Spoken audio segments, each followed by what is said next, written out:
not as great as well, so definitely take your time. We probably went about 40 miles per hour on our way here, but for the most part we've just seen snow plows just doing their job, clearing out the roads for anyone who has to get out there and drive. So if you do have to, obviously just be extra mindful, careful, and also the residential areas too. We haven't seen any improvement in those areas as well, so they're working on that obviously, but right now it's just been pretty quiet for the most part as the snow plows out there get to work and clear out the roads. But for the most part, this is how things are looking right now, guys. Back to you.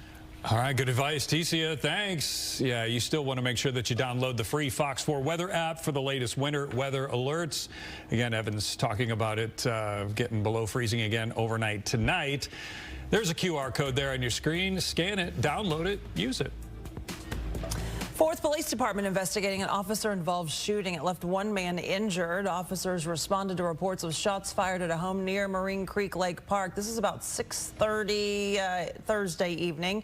They say a man walked out and pointed a gun at police. Several officers fired, striking the man. He's in critical condition at a hospital. No officers hurt. Police say the investigation continues.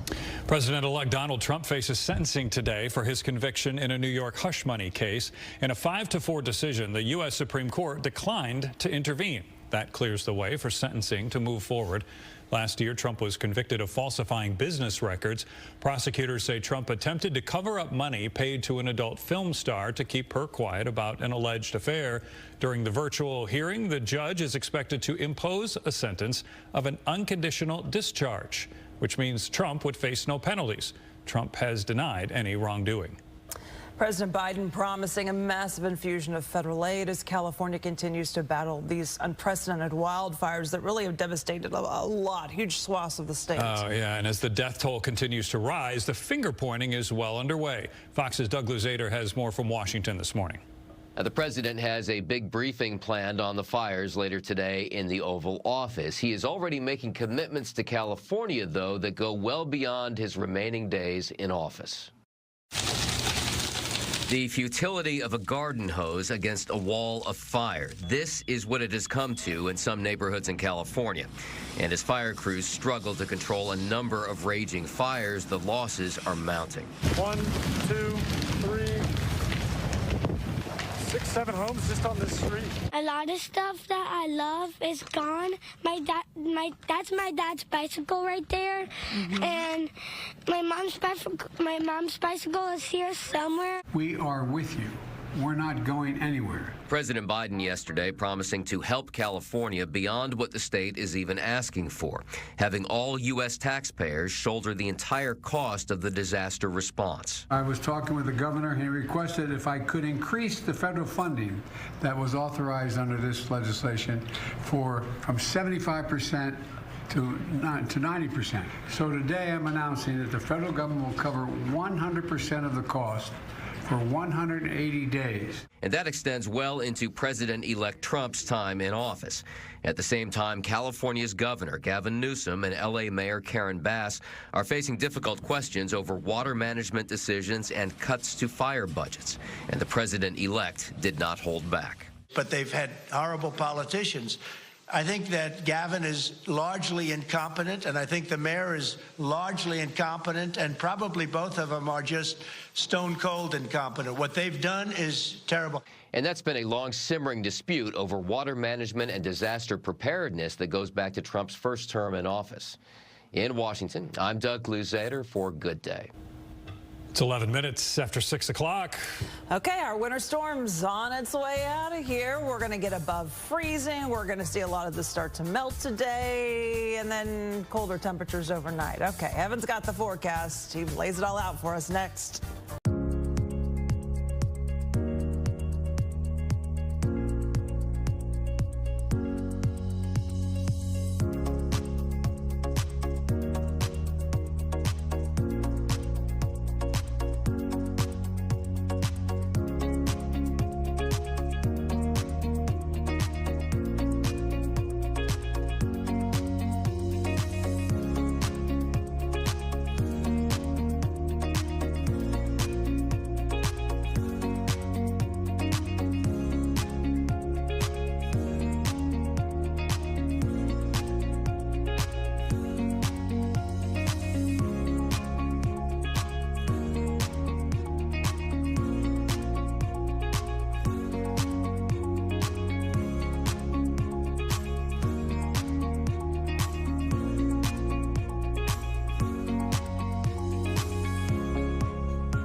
Well, this event will go down with about 2.5 inches over at DFW as the official number, which is a pretty decent storm. But as Dan Henry mentioned, getting over 4 inches of snow, at least over at the DFW airport, is something that doesn't happen very often.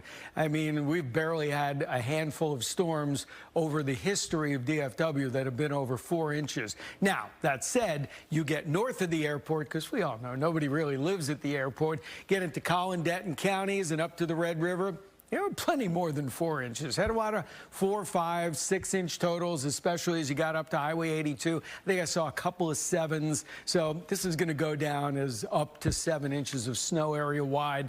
If you live in other places south of I-30, yes, you're seeing some flakes flying, but my apologies to the kids. There will not be any snow man making. There will not be any snowball fights this morning. As we look at what's going on, that is not a mountain of clouds on the upper right. That is definitely going to be some ice on the Dallas camera. Now, there's still some flakes flying and some drizzle out there this morning. You can see them on the Cedar Creek camera. It is 35 degrees, kind of streaking through there. 31 over in Dallas. So now we've dropped just below the freezing mark, and we're not only 31, 32, but we have an area of light snow and some drizzle that's moved through, more of a snowy mist from Dallas all the way south on I-35 to Waxahachie. I'll put it in motion here, and you can see it's moving off to the southeast. So winds have changed direction in the upper levels of the atmosphere. Still maybe a little light flakes flying around Arlington and Mansfield and Red Oak and Dallas, but these will not accumulate to anything. They might dust the ground at worst. So we're down. We're 31 degrees. I don't expect us to get any colder this morning. Then again, I don't expect it to get very warm today. As you look at the overall picture, the bulk of the heavy precipitation has moved off. Little Rock sitting at 30 degrees, heavy to moderate snow in parts of Arkansas. Northern Mississippi, Alabama, and Tennessee getting snow this morning, a couple inches worth. For us, we're going to be watching clearing, but it's all the way back there. There's still a little finger of lift that has to move through. So we're going to keep some flakes flying through at least maybe 10 o'clock this morning. So don't count out the chance to see some. I just don't expect anything measurable at this point. As temperatures get to about 37 or so this afternoon. This is a cold Texas day, but it's above freezing. So anything that's slushy and probably frozen right now, especially where you got the snow, will melt this afternoon. That's what we have to be careful about. It's just cold behind this. There's really nothing that's big or bad. It's going to be a quiet weekend. The heavy snow and the rain goes off to the east, and the Santa Ana winds will slowly die down tomorrow. There's still that fire risk today through Southern California with the winds blowing off of the mountains. For us, though, we still have a possibility for some flakes and freezing drizzle through maybe just before noon, 10 o'clock or so. Then we get the clouds breaking up this afternoon. Again, 36, 37 above freezing, not by a lot. It'll be breezy and chilly. We'll melt some of what is out there. Then we refreeze it overnight. And with warmer air coming in above the ground, even though we're going to drop into the 20s, that creates what we call a temperature inversion. That's going to trap all the moisture in the lowest layers of the atmosphere. And with light winds and all the melt and all the moisture, there could be some freezing fog tomorrow morning. That's a pretty dangerous thing because anything the fog touches would be icy, including the road surfaces. That's why we call it the black ice effect. By the afternoon, should have sun taking over in the afternoon. Temperatures will be in the 40s. And it should be a pretty pleasant day. 37 degrees today. First half, some flurries and drizzle around. Then the second half should see some breaks in the overcast and 37. Tomorrow morning, we watch for icy spots and some freezing fog. Clouds, any of that fog will turn to sun in the afternoon. Sunday, partly sunny and 46. And then next week, we'll slowly inch back into the 50s, although it could get pretty cold again by next weekend. Evan, thanks. In general, still looking pretty good given the circumstances of the morning commute. Are there some spots where there are some overpasses with still some ice on them in spots? Yes, but most of that's going to be on shoulders of the roadway, not necessarily in the main lanes along the grooves. I would be more concerned about sections of roadway that are overheads for a long period of time. The Chisholm Trail fits that bill, moving up past I-20 and moving them for the most part over towards I-30. A lot of that, again, again, is built up on an upper level, and you just want to be, again, slower on those roadways. You can see, though, in general, folks handling the conditions well in Tarrant County, and that would include trying to move over on Highway 360 and the I-30 interchange close to AT&T Stadium, where we'll have the big game tonight. For folks right now around 635 LBJ between Dallas North Tollway and the George Bush Turnpike, there's still 2 incidents we're keeping tabs on. One on the left shoulder at Midway Road. Then the other issue is up ahead as one approaches the Luna Road exit, and that's on the right side of the roadway. In the last couple of minutes, there has been a call out of a potential issue, so I'll take the picture-in-picture box off on southbound I-35 at 635 LBJ. I haven't had a chance to start looking for that yet, so please, again, just note that activity. Trying to move right now in Collin County. Here's a quick look around the 75 Central interchange in the George Bush Turnpike. Notice the speeds reflecting slow traffic on the George Bush Turnpike. That's another area where you're up on an exposed road, and there are going to be more ice patches as a result. Out east, not nearly as icy. So I-30 experiencing a very good drive right now, heading from Rockwall and continuing across the Lake Ray Hubbard Bridge, for example, and over in Kaufman County. All the major highways are looking good right now with no concerns. Good Day's back right after this quick 10-second timeout.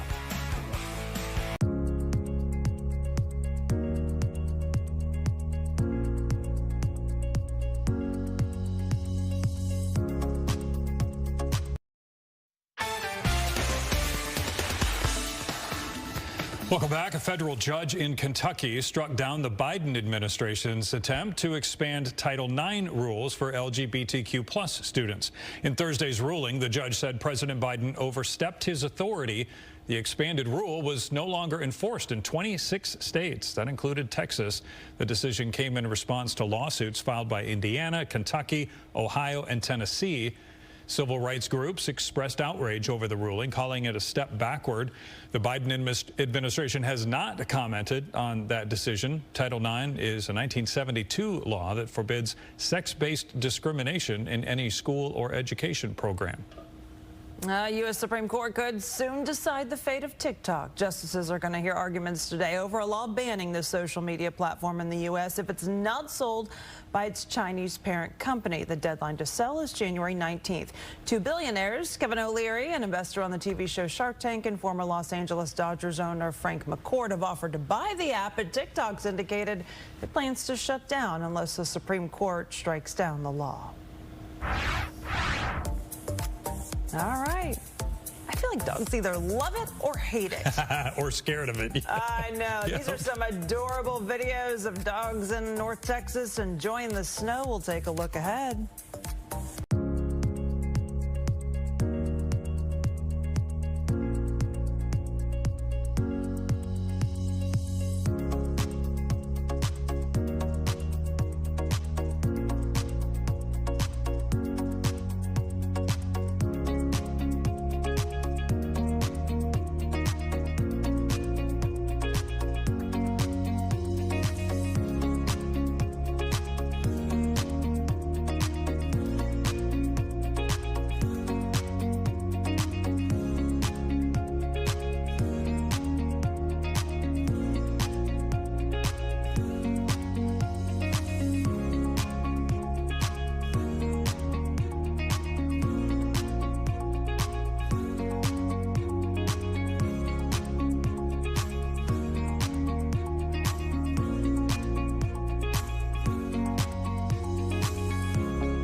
are a lot of kids still going to school, and as we look at the radar behind me, you see the snow just kind of shrinking across the area. There have been some flakes flying. There will still be some flakes that fly later on this morning, so we'll go patchy flurries, a little bit of light snow and some drizzle, about 31 degrees, so we're not really worried about major icing this morning. 31, 32. Any treated roads are generally in pretty good shape, but it is out there this morning, the afternoon. Some clearing, a little brisk and cold, and yeah, for all the kids, especially anybody that was south of Dallas and Fort Worth. I mean, you sat home yesterday, you got the 33-degree rain, and today you probably have the 37-degree cloudy day. A couple of bonus days, but other places are pretty rough. True, and thank goodness it looks like this is all moving. I thought for sure in the last report I was talking about how there's a new call-out of an issue on southbound I-35 and 635 LBJ, and of course there's still some activity on westbound LBJ at Luna. It looks like the activity here is moving away, and this is going to be not what was reported as a crash, but as something else. I thought that we might have a I'm going to have to choose my words. Oh, you know what? I'm not. We thought we might have a Joe Lugnut moment where we had a vehicle that maybe potentially had gone into an area that had been barricaded off. So I want to just reiterate, all express lanes are closed and will be until everything melts off. So it's probably not going to be till Saturday till we see everything reopen. And we had a potential issue on the other side of the barricades where we thought we might have an issue. So I think it's more just maintenance related through this area. And again, whatever that activity is gone. You can see all the main lanes are doing just fine. Do not go into areas that are barricaded off. Please, please, please. Lauren, back to you. All right. Snow's still coming down there. All right, here's our station service dog in training, Poppy, loving her first taste of winter weather.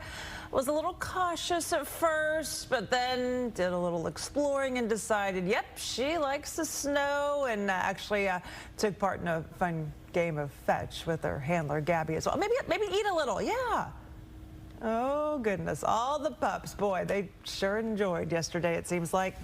All right, here's another look at some cute pups enjoying the snow. These are Fox 4 photojournalist Paul Beam's dogs this morning. They are up in Argyle. Moose, Dobie, and Dottie. And they are having a great time, frolicking. He's got a whole pack there, goodness. Oh, no kidding. Oh, they're good dogs. I have met them before, and yeah, they're real sweet. Play with me, please play with me. Play with me. The other one's like, I just want to stay in here, dude. Oh, it'll be another morning where they're going to go out and run around like crazy. 6:27 on this Friday morning. Okay, the winter storm leaving us behind. It is leaving behind some slick roads as well in North Texas. We got to look at some of the road conditions ahead. Cold weather stays put, but the snowflakes, yeah, they're heading out. Evan's going to let us know what's to come as we look toward the weekend.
It's 6:30 a.m. You're watching Good Day, live and local on Fox 4. All right. Well, we wanted the snow. I did. I was looking forward to it this morning. Here in Dallas, no snow. No joy. I mean, there's snow Evan. that was coming down. It just really didn't stick or pile up like it did in some of our northern plenty counties. of others. Boy, they got plenty, Evan. What was the old saying? There is no joy in Mudville. Mighty Evan has struck out. Some of you, hey, listen, some of you got more snow than you expected. Some of you got less. Some of you actually got exactly what you thought. I think it's about a third, a third, a third. So for about 2/3 of you, we can apologize. For the other 1/3, yep, we get it right all the time. Winter storm, no, we don't.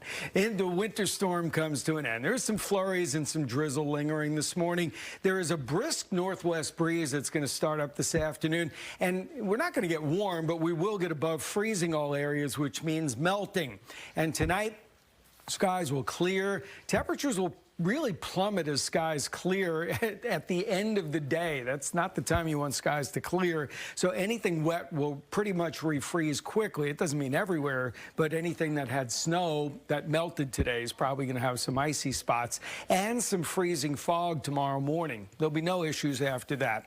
So as we look at what's going on this morning, most of the snow that we have is kind of drifting away. Now, I took off a lot of the really light stuff. This is what it looks like on radar right now. There are still some flurries that are flying south of the city of Dallas, especially on 35 and 45 into Ellis County. But most of that has moved on. There is still a little bit of light snow back here to the northwest.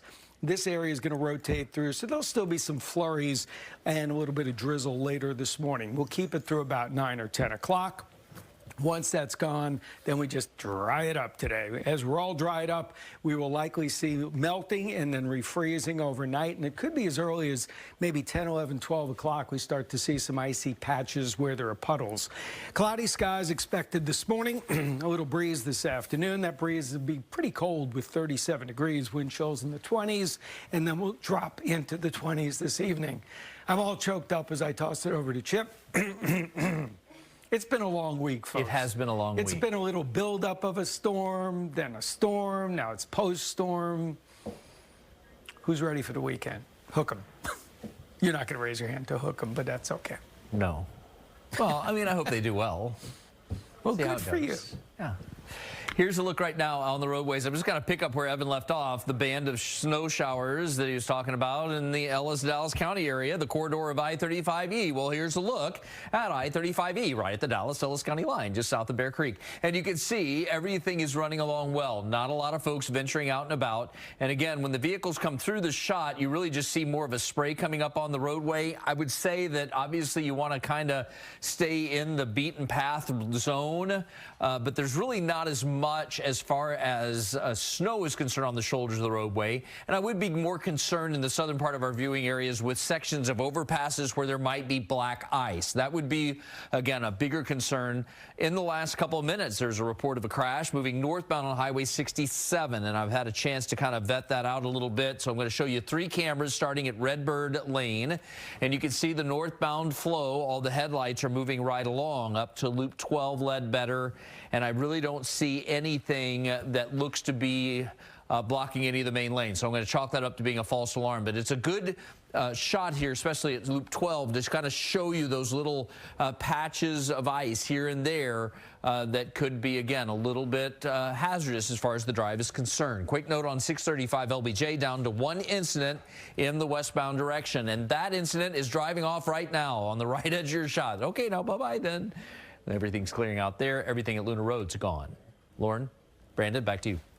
All right. Thank you very much. So if you are heading back to work today or you need to go somewhere, just take it easy. Again, it really depends where you live, and it depends on where you're going, on what you're going to see out on those roads. Yeah, Fox 4's Peyton May is out and about checking on the roads this morning. Peyton, where are you and what do you see? Well, Lauren and Brandon, I am in Plano right now, and for all the kids that are at home right now, got the day off, here is what you're missing out on. We are in a neighborhood right now with Memorial Elementary School, and the roads are packed with snow. They have, I want to say, at least an inch of snow that fell down here. I think it looks absolutely beautiful. It's blanketing the entire parking lot right now, but again, all the sidewalks are covered in snow. This is really taking me back to my school days. I was actually born and raised in the Midwest, so we would trek to school in a few more inches of snow than this, but I don't think many of these sidewalks are clear in this area that kids would be able to walk to school. And you know, that's really the most dangerous spot when you are getting right out of your home, when you're walking to your car to warm it up in the morning. That's when you want to be as safe as can be, because you don't know what's underneath you. It might look like a beautiful blanket of snow, but there might be some ice underneath. So be extra cautious if you're doing that today. All right, will do. Yeah, I think they were thinking they were going to wake up to even more snow in that area, but you know, we'll take what we can get. Thank you very much, Peyton. And this winter storm definitely continuing to cause travel troubles. A live look at DFW Airport, more than 400 flights, 20% canceled for today's schedule. Yesterday it was more than 70% of flights at DFW and 50% out of Love Field canceled. So definitely we're looking at better picture today. Ground stop caused a lot of issues for much of the day yesterday. This morning, FlightAware shows 21% of flights canceled at Love Field. So just take it easy out there if you are flying. Best to just check ahead, but definitely not the big dumping of snow that we were expecting to wake up to. So hopefully that will help things out today. Let's hope. All right, 6:37 on this Friday morning. No school for many North Texas students. Their only assignment today, play in the snow if you have some.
Colorado, doesn't it? Goodness, with school canceled, a lot of kids just spent their time outside playing in the snow, sledding, doing snowball fights, building snowmen. Snow just made it such a great, big, giant playground in parts of Texas. One boy we saw had a creative way to make the perfect snowball. I created this snowball maker with my 3D printer, and you just clamp it, and then you open it, and there's a perfect snowball. I told my brother and his friend that it was snowing, and they were like, it's just frost. And I was like, no, it's actually snow. And then his friend was like, oh no, it's actually snow. I think it's so fun. It's like a winter wonderland in Texas. They have snowball makers like that. I want to buy that. I want to buy that. Yeah, they do make them where you can buy them. But I mean, like, how cool that he made it himself and on a 3D printer. So this is Flagpole Hill in Dallas, Foster Park in Plano. Those were some of the big parks and places that really saw a lot of sledding. If you don't own a sled, a lot of people just pulled out the pool inner tube that may still be inflated, and that just seemed to work as well. The tops of some of the container bins. Yeah, I saw that being used. This was like the perfect kind of snow for the kids. Well, here, watch this video right here. See what this? Watch. Boom. He made a little jump. See, that's what we used to do. Yeah, I'm with Peyton. I grew up in Michigan, so we used to have snow like this all the time. But yeah, I saw that kid hit that little ramp. Nice. Yeah. He got some air. Good job. Not something that we normally get to do here. So enjoy it, kids, while it lasts. 6:41 coming up. Longhorns 1 win away from playing in the national championship. We got to preview the Cotton Bowl as they take on Ohio State today. Coming up next. All right, this winter storm is moving on out of the Metroplex this morning. Evan's going to time out your Friday and what you can expect for the weekend.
You ready for the weekend? Ooh, you're going to need that.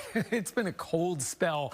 And tomorrow morning, not only is it going to be in the 20s, even a couple of spots might register 19, but the problem is anything that melts tonight refreezes in the morning. And there's also the possibility we get some fog in the morning. So that freezing fog, you don't hear the words freezing fog often. It is possible. After it burns off, it's mainly sunny. It's a beautiful afternoon, and the Sunday finish should be nice. And the Cotton Bowl, if you're traveling to it this evening and you're lucky enough you got tickets, you know that weather scared a lot of people away, and then the tickets got cheaper. If you bought them, you're in luck. Roads this afternoon should be fine getting there. Pre-game 37. That's some rough pre-gaming. So the Horns are playing that other team. I think that other team is favored by a little bit, but nah, not going to worry about that. Manning will come off the sidelines, right? We are looking at the forecast. I think we're not going to add any more to this. So the snow totals are pretty much done. 2.5 inches DFW. Once you got into Collin, Denton County, 3 to 6 inches, and there was some 6-7 inch numbers getting up to the Red River. I think that's pretty much it on this. I know my apologies go out to the kids because even though we did get a second band overnight, we got 1/2 inch to 1 inch in some spots with that second band. It was so wet from all the rain down there south of the Metroplex, south of I-30, that anything that fell as snow just kind of melted, and there's nothing left this morning. So no snowmen to make, no snowball fights to be had down there. We do have a couple of flakes still flying in southern Dallas County with this band as it moves on out. You may see at least a flurry or two into Navarro County, maybe west of Corsicana. Again, it's 35 there, so I'm not really worried about any road problems. And there is some light snow back here to the west.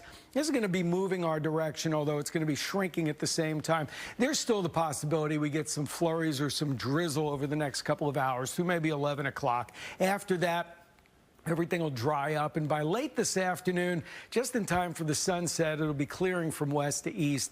But I would say maybe 20%, some flakes and freezing drizzle, or drizzle, not even freezing drizzle, patchy drizzle and flurries through the next several hours. It is below freezing right now. That camera would verify that. There's some snowflakes and some ice on that Dallas camera where it's 31 degrees. We'll be about 32, 33 until the afternoon.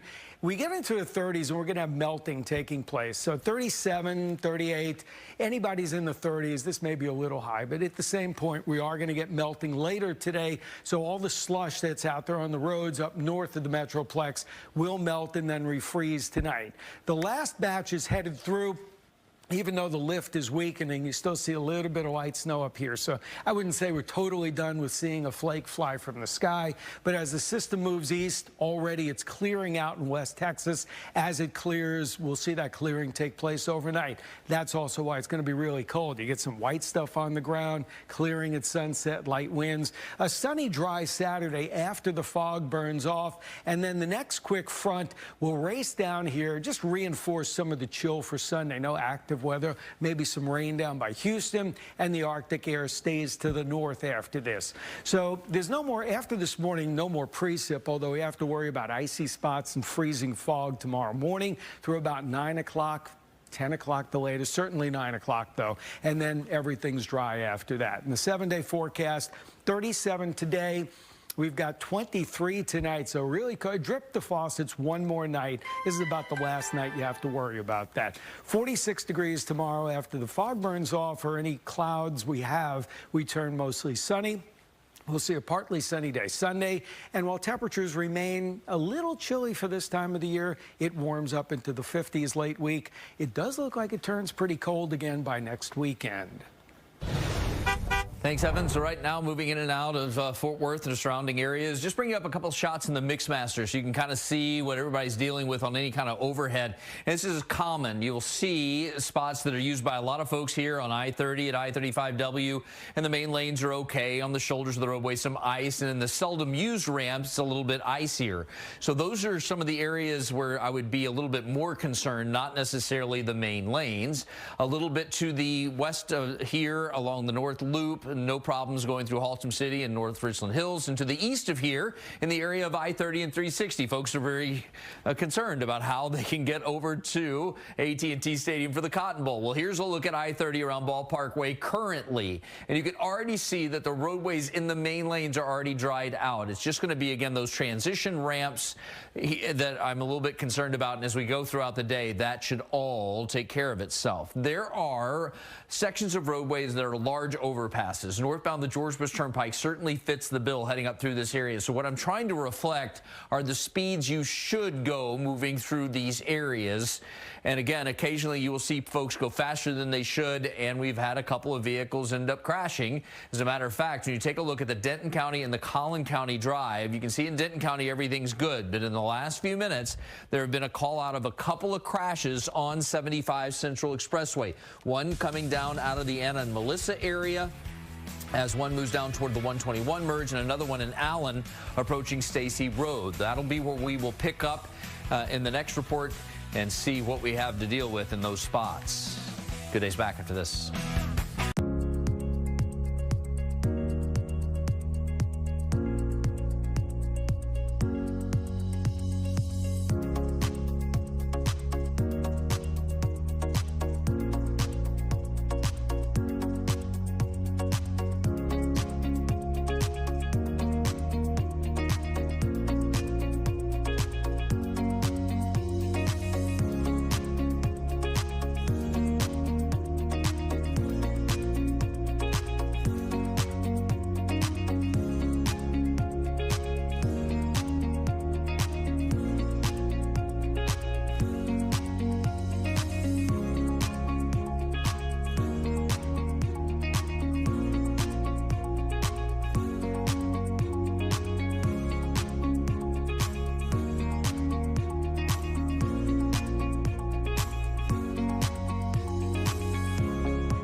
Welcome back. The winner of tonight's Cotton Bowl Classic will play in college football's national championship. Oh, it's going to be a big one. Matchup at AT&T Stadium in Arlington features Texas, University of Texas, and Ohio State. Both schools had to take the long route in the college football playoff by winning a first-round game.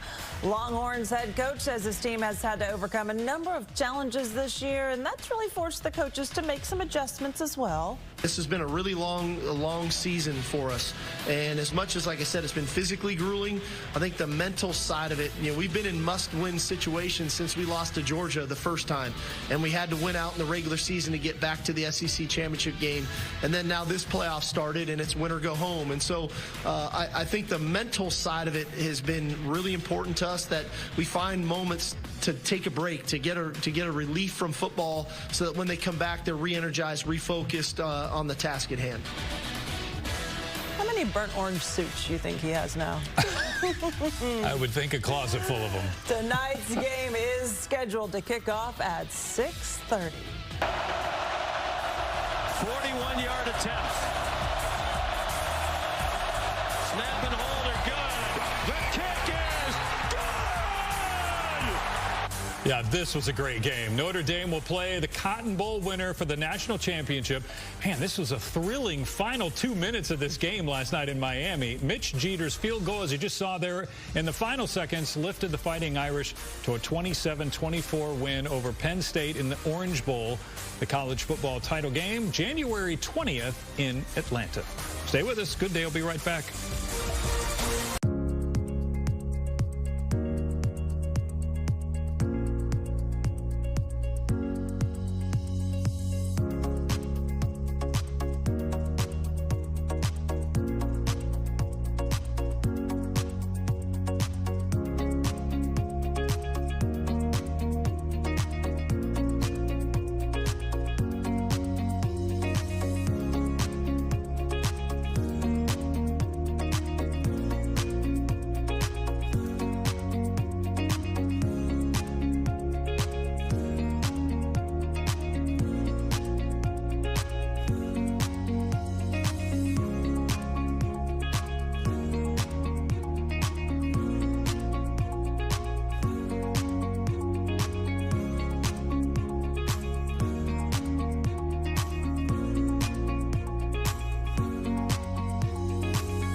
Well, I'm sad to announce our dog of the day may not be here in the next couple of days. What? So, well, yeah. Because we expect him to melt. So I'd like to get him on while he's still here. It's a good call for Snoopy. It was cute. I mean, we've seen pictures of the dogs running in the snow, but Snoopy is a dog made of snow, and he'll still be around today. He may shrink a bit this afternoon as we get a little bit of melting later on today. But temperatures are in the 30s this morning. If you're taking your real dog for a walk, outside of a couple of snow flurries around in the colder weather, we'll give it a yellow just because it's still pretty cold and there's stuff on the ground. By the afternoon, everything should be fine. You were worried, weren't you? Just little. Like, where's he going this time? I know, right? In the last report, I was talking about two potential issues on 75 Central in the last few minutes in Collin County. So let's take a look at it. One of them is one of those things, and if you could leave it on camera here so I can discuss what's going on here.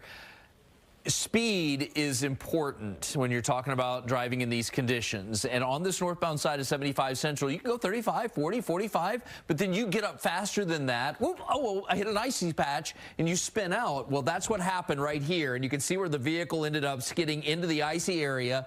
Thankfully, didn't hit the wall, but then you can see the marks on the roadway there where the person then went on its merry way. But again, that's something could easily happen on the roadways. And further north on 75 Central Expressway, the other trouble spot was right around the 121 split. And good news there, that incident is also cleared. Note, though, how the service road transitions on overpasses are all still iced over, and that's indicative of a lot of spots right now. Be careful if you got to get out and about. For now, let's just shift our attention on this Friday morning to celebrity birthdays for just that long. Just that long. All right, yeah, a little bit. Rod Stewart is blowing out 77 candles today. I'm going to go older than that, 84. Ooh, I'll do 80. 80, way to go. Good job. Actor Evan Handler from Sex and the City. He is 50. 55. I'll go 58. 64. Wow. All right. Singer Pat Benatar, Hit Me With Your Best Shot. Fire away. Barracuda.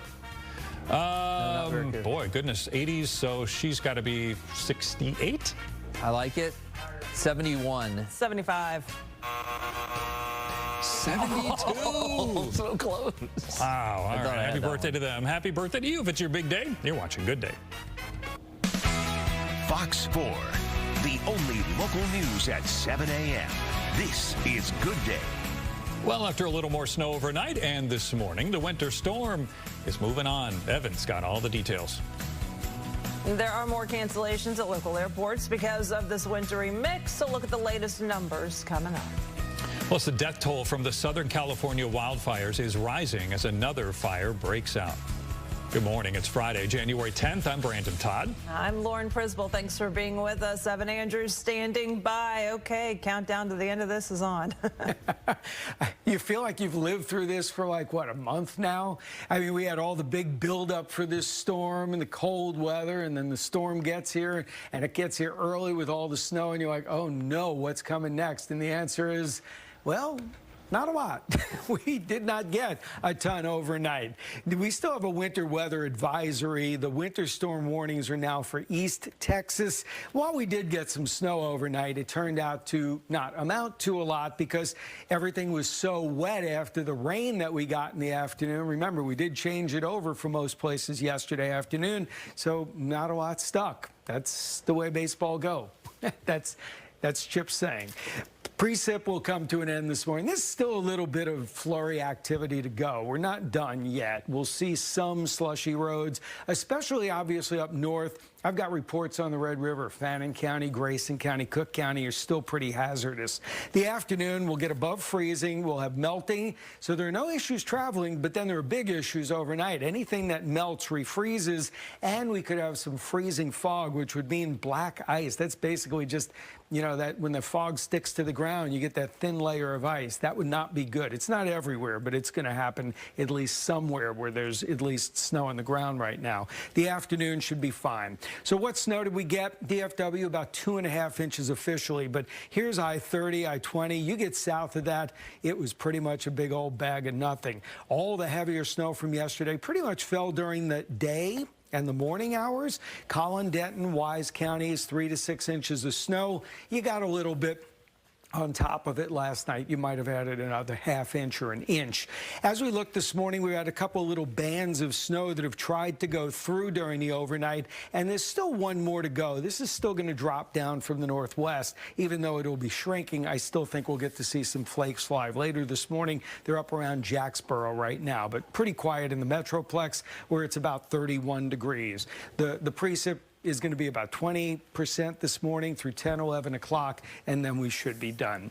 Patchy light snow or some drizzle around this morning. Otherwise, cloudy, brisk, and cold today, and we'll finish at 37 degrees. So again, we'll get some melting taking place this afternoon. We'll talk about the weekend forecast, and of course, next week looks pretty quiet for now. Coming up in a few minutes.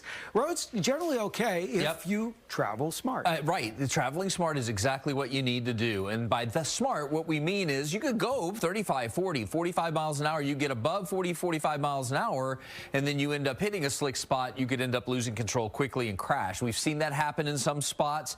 all of the areas that we've seen it occur have not resulted in any life-threatening issues and things that can be resolved rather quickly. But again, just be careful out there. You saw on the map in Tarrant County, no big issues. Moving in Johnson County on highways like I-35W, Highway 67 in the Alvarado area. You can see smooth sailing through that location. Then one of the last few bands of light snow had moved through that area, and over in Wise County, over in Waxahachie coming up through Ellis County in the last hour or so, but all of that's kind of dissipated, and you can see all the roadways in the southern part of our viewing area pretty decent. Don't have any issues right now in Dallas County and out east. You can see all the major highways are looking really good right now. And in general, Brandon and Lauren, not a lot of folks out and about. Everybody hunkered down, just waiting for everything to just clear out and thaw out. Yeah, not too bad, according to his map there. Only a few slick spots out and about, depending on where you are. Yeah, just take it easy. Yeah. Fox 4's Peyton May has been checking out the road. She joins us with a look at the conditions. Good morning. Good morning, Lauren and Brandon. Yes, we're in a neighborhood in Plano right now, and I would say the neighborhoods are probably the worst spots right now. We've driven on highways, we have driven in the downtown areas, but I would say your neighborhoods are probably where you need to watch out the most, because that's where most of the snow accumulation, the buildup is right now. They're less traveled, especially at this hour. We haven't seen the streets too busy around this neighborhood that we're in by Memorial Elementary School, but again, there is snow kind of covering all the cars here. There's going to need to be some shoveling off if anyone wants to get out at any point today. But throughout the neighborhoods that we've been driving in, I mean, there were snow-covered streets, snow-covered lawns. This area has about, I want to say, an inch at least covering the ground here. We saw some people who unfortunately left their Jeep doors open, so the snow got all inside the car. That's unfortunate to see. They're going to have to figure that out this morning, but we've seen tons of snowmen as well. Kids obviously had a great day yesterday, last night when they had some snow to finally play with. But in terms of the highways, I know Chip's been mentioning all morning that, you know, those are the areas that are very wet, but you don't know if you're going to hit a slick spot, at least from what we have been experiencing today. When there is a ramp, when there is an overpass, a bridge, those are the areas that could get a little more dangerous because there's more snow builds up there. So overpasses, bridges, say it with me at home, overpasses and bridges. That's the one thing you have to remember, to be so overly cautious. We have seen plows on highways all morning. On 75, we went north and south pretty much for the last few hours. So there are crews trying to treat those highways. But again, overpasses, bridges, I will say it till I'm blue in the face. Please be careful when you're out driving today. Back to you. All right, Peyton May in East Plano area. Thanks for being with us. And this winter weather still causing some flight cancellations. If you're going to either of the airports, just best to call ahead this morning. Yeah, the problem is not nearly as bad as it was yesterday. More than 400 flights to and from DFW Airport are canceled today. That's 19% of all flights at the airport. The story is similar at Love Field, where 96 flights are canceled, 18% of the flights scheduled there.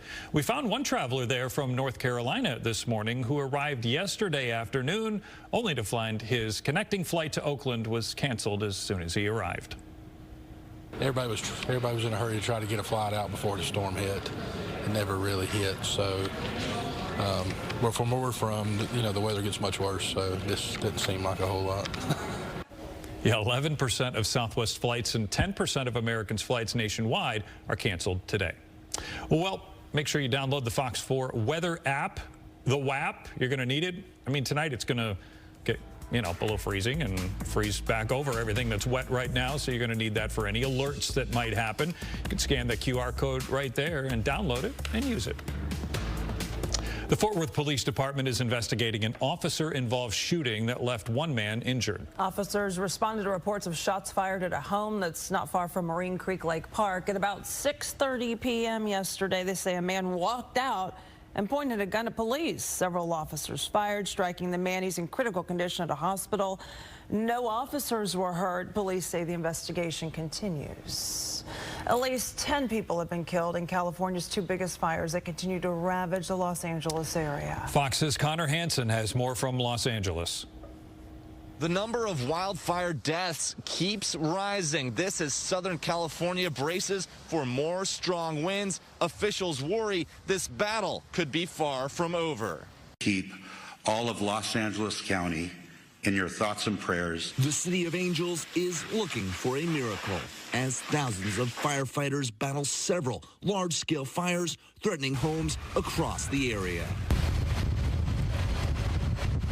Their progress on the two largest infernos, the Palisades and Eaton fires, won't be in vain, with the National Weather Service forecasting stronger winds throughout this morning. Flames have already destroyed more than 10,000 structures and forced more than 180,000 people to evacuate. Those who've lost everything fighting through tears. There's nothing left.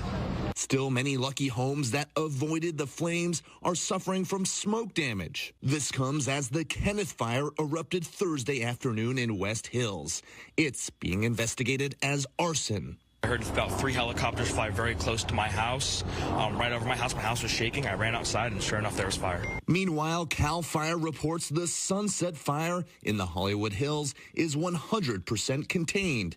But it didn't stop lies from circulating on social media that the iconic Hollywood sign had gone up in flames. When we saw that on Instagram, it broke our hearts, so we wanted to come and see firsthand. The National Guard has now arrived in Los Angeles County to help crack down on looting in some of these evacuated areas. So far, more than a dozen people have been arrested.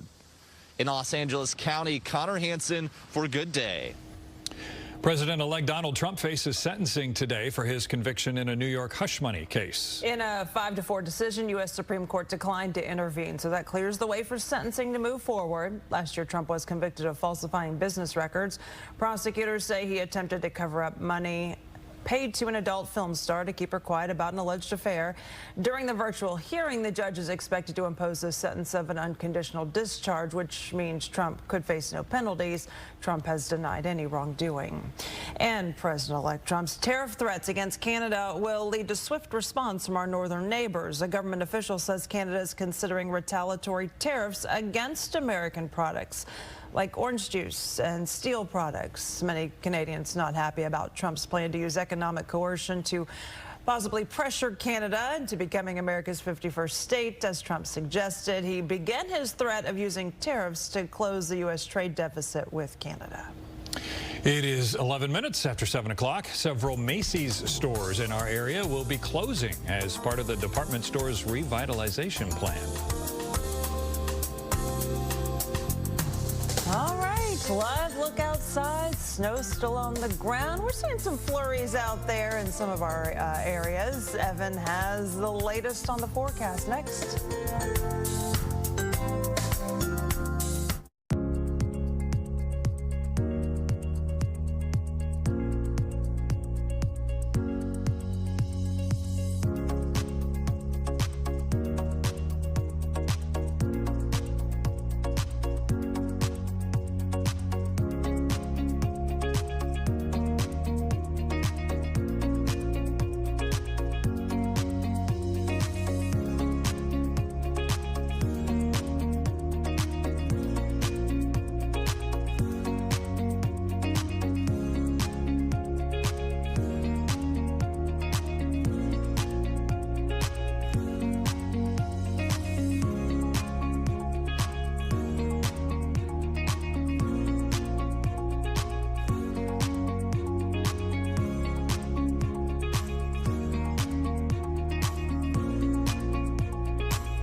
looks like these are going to be the numbers we go down with this morning. And these are almost the same as what we had yesterday after the snow came in the morning. So some of you got too much snow. I mean, this was all in the morning yesterday, and you're like, we were supposed to get that much snow. And then southern areas are like, hey, we didn't get our snow. When are we getting it? And we didn't get a lot overnight. So what you got is what you got. There's not going to be much more. We got about 2.5 inches of DFW. Denton, all the way over to McKinney. I mean, you're talking 3, 4s, some 5s. And then the heaviest numbers were up on the Red River. I saw a few 7s. A couple of 6s and 7s. That's enough snow for a Texas day. Now, it is not sunny over there, over and down. It would be nice if it was sunny on that upper right camera. Instead, it's iced over.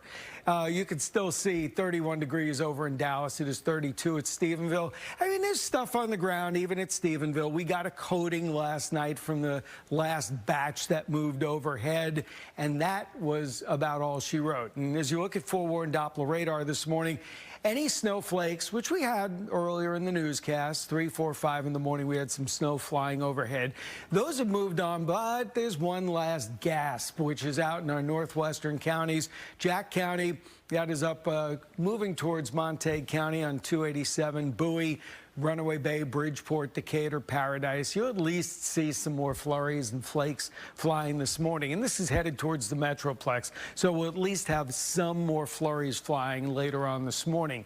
In general, though, 30, 31, 32 degrees. Fortunately, we didn't get a lot colder overnight because there was a lot of water on the roads. And I think the fact that we had a lot of water around in all the rain yesterday, when the snow did come in a band overnight, a lot of it melted on the way down. And when it hit the ground, it did melt as well. Rain is still going on throughout Mississippi, Louisiana. Pretty wet and cold out there. And there's snow up in Arkansas and, of all places, Tennessee getting heavy snow, Missouri. Here's the last little band that's coming through. And it's still going to drift through. It's not going to do much. May lay down a coating in a few spots. And then skies are already clearing back in West Texas. So we'll be in the upper 30s this afternoon. We will get above freezing. We will melt some of the slush. The snow in your backyard might be around another couple of days. The heavier snow moves away, but there's really nothing behind this. There's northerly winds coming across the United States aloft, and it's just cold. So we're going to be chilly this weekend, colder than average by 5 to 10 degrees, but we'll take it.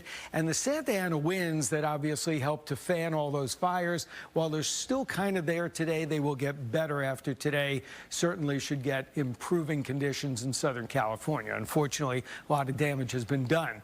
For us today, that last little batch still has to go overhead. So we still have enough that you will see at least some flakes fly, maybe a little drizzle, and then it dries up. Afternoon, clouds break up. The interesting thing about today is we get into the mid and upper 30s, then the clouds clear out at the coldest, or at least the last part of the day. So as soon as the sun sets, it starts getting cold. There's some white stuff on the ground. We could see readings in the low 20s tomorrow morning. Drip the faucets tonight. Even though you didn't have to do it last night, this is the last night you really have to do it. Not only is it going to be cold in the morning, but because of warmer air coming in aloft, it creates what we call a temperature inversion. It traps all the moisture at the bottom, which means there's going to be some fog and temperatures in the 20s. That would be freezing fog if it happens. That's not a good thing. Be very careful tomorrow morning because freezing fog creates a lot of black ice. That means just the cold frozen particles stick to the roadways.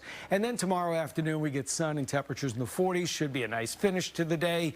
And Sunday looks partly sunny as well. Once we get past tomorrow morning, I think we're not talking about wintry weather for a while. Flurries and some drizzle still coming in this morning, and then the clouds break up a bit late in the day. Tomorrow morning is cold. We have that freezing fog and icy spots. Once the sun comes out, we're in the mid 40s. Then we're about 32 Sunday morning. We're 46 in the afternoon. And next week is quiet most of the week. We slowly warm into the 50s, although by next weekend, more cold air could be in the forecast.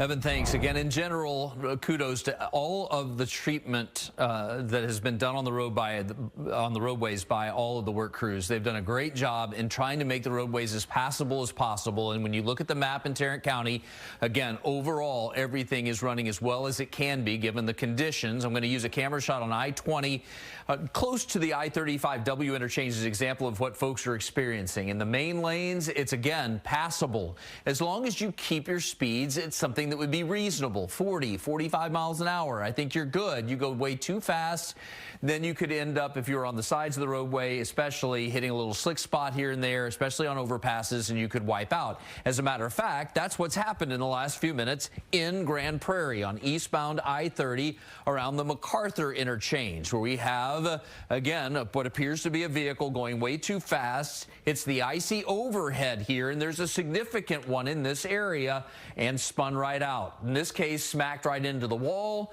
2 left lanes are now blocked with emergency personnel on the scene, and obviously folks are going slow by. You see this vehicle right there that just went by with the hazard lights flashing while they're driving?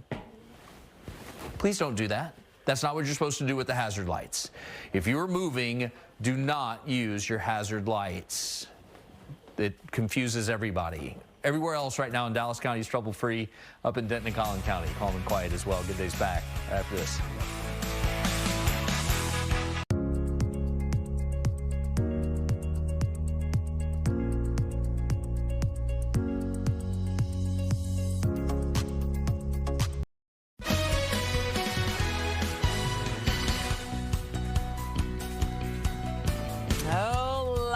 A snowy look this morning, 31 degrees. Basically, whatever's on the ground right now is likely what you're going to get from this storm. It'll be moving out of here shortly. Macy's closing 5 stores in North Texas. It's part of its revitalization plan. The company plans to shut down a total of 66 stores by the end of the year. It includes Macy's West Bend in Fort Worth, Village at Fairview location, the shops at Willow Bend in Plano, South Lake Town Square, Highlands of Flower Mound. Company's not given exact dates on when those stores will officially close, but that they are closing. JCPenney is merging with the head of several popular retail brands to create a new company based in North Texas. The new company is going to be called Catalyst Brands. It will join the forces of JCPenney with the Spark Group, which manages popular brands like Aeropostale, Lucky Brand, Nautica, a few of the big ones. The combined efforts will give the new company an estimated $9 billion in revenue, 1,800 store locations. It will be based in Plano and spearheaded by the current JCPenney CEO. U.S. Supreme Court could soon decide the fate of TikTok. Justices are going to hear arguments today over a law banning the social media platform in the U.S. if it's not sold by its Chinese parent company. Deadline to sell set for January 19th. 2 billionaires, Kevin O'Leary, an investor on the TV show Shark Tank, and former Los Angeles Dodgers owner Frank McCourt have offered to buy the app, but TikTok has indicated it plans to shut it down unless the Supreme Court strikes down the law. 7:22. Okay, so the weather's not going to be a factor when it comes to Longhorns playing the Buckeyes in the Cotton Bowl tonight. A preview of the big game coming up next.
41-yard attempt. Snap and hold are good. The kick is good!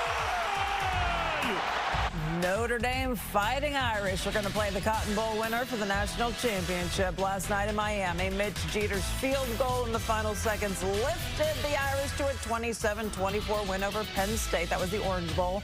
College football title game is January 20th in Atlanta. And Texas Longhorns and Ohio State Buckeyes, those are the two that are going to battle it out for that other spot in the national title game. Yep, Cotton Bowl Classic tonight at AT&T Stadium. Fox 4's Paige Ellenberger live there with a preview and to tell us how crews have made sure driving there is safe. Is it? Hey guys, yeah, good morning. It is safe. I've seen a lot of TxDOT crews already around the stadium so far this morning, but Ohio State is the favorite heading into tonight's matchup. But Texas says it's going to play its best football yet, and the Longhorns, they should not be counted out. Both of these teams want to win this one really bad. The Longhorns haven't been to the national championship game in 20 years, if you can believe it. Their last title was back in 2005 with QB Vince Young. And while Ohio State's last title was a decade ago, the Buckeyes feel like they have unfinished business here in Arlington. They played at AT&T Stadium in the Cotton Bowl last season, but lost to Missouri 14-3. Both teams have incredible momentum heading into tonight's 6:30 kickoff, so it's sure to be a tough but fun one to watch. I could probably poll everybody in this room, and you probably all agree they're the favorite to win the game. And that's okay, but that's football, that's sport. That's why we have to do what we do. So the bottom line is this game is going to be played, and the team that plays the best and executes the best is going to win the game. And so there's a lot of opinions out there, I'm sure, of what everyone's going to expect, but ultimately it's going to come down to the players on the field and how they play. Meanwhile, City of Arlington crews and TxDOT have made sure the roads surrounding AT&T are safe to drive on. A TxDOT spokesperson says they're out 24/7 treating the roads. They also say additional crews from across the state have mobilized here to North Texas to help with Cotton Bowl operations. Now, again, whoever wins tonight playing the Fighting Irish on January 20th, that game in Atlanta, Georgia. But revenge already in the works, guys. Texas going up to Ohio State in August to play a season opener. It's going to be a fun one to watch, but of course, all of us at Fox 4 rooting for those Texas Longhorns. Back to you. Except me. Oh, ouch. Yeah, I feel like there's a lot of people. It's our state I was school. afraid to say anything because I don't want to get beat up around here. Like there's you might bunch of Texas fans around here, but I'm pulling for the Buckeyes. Okay. Enough said. Silence 7:28. follows that. I'm all in on the Longhorns. My husband and his whole family went there. Okay. So I'm in. All right, coming up. So we are, 31 degrees. So we're kind of like flirting with the freezing line. There's just a little more snow falling in some parts, but all of this is going to move out of here very shortly. Evan has the latest on what to expect. See, Evan's coming after me right now. Oh, no. Well, it's one of the places, he's got an umbrella. I'm about to get beat up. One of the places that saw the most snow, Denton County. We're going to look at conditions there when we come back.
continues at 7:30 a.m. here on Fox 4. Good morning. There's a saying that I hear people say to kids a lot. It's, you get what you get, you don't throw a fit. My kids heard a lot kind of goes, of that. It kind of goes with the weather this morning. You get what you get, and I mean, there's nothing you can do. Yeah. So whatever you have outside your home is probably what you're gonna get. I did hear Brandon complaining that he wanted some snow, but that's because you're an Ohio State fan. Come back in here with that umbrella. UT fans got some snow out of this. I will tell you, this winter storm is coming to an end. It's not totally done yet. I mean, there's some flurries that are still going to fly in the next hour, couple of hours, and there's a little drizzle out there in our eastern counties as well. We did get a little bit overnight, but now we get the brisk northwest breezes, and we will get above freezing this afternoon, which will mean stuff will melt. That will mean it clears out tonight, and then we can get refreezing. That I'm a little worried about, especially if you live north of Dallas and Fort Worth, because there are some roads that are not in great shape. They'll just get wet and slushy this afternoon, and then they could refreeze overnight into an icy mess. Same thing Saturday morning with some freezing fog. It is possible areas that get melting have a high moisture content to the air, so we get some fog. But once tomorrow afternoon kicks in, late morning, noon, we'll be fine going through time.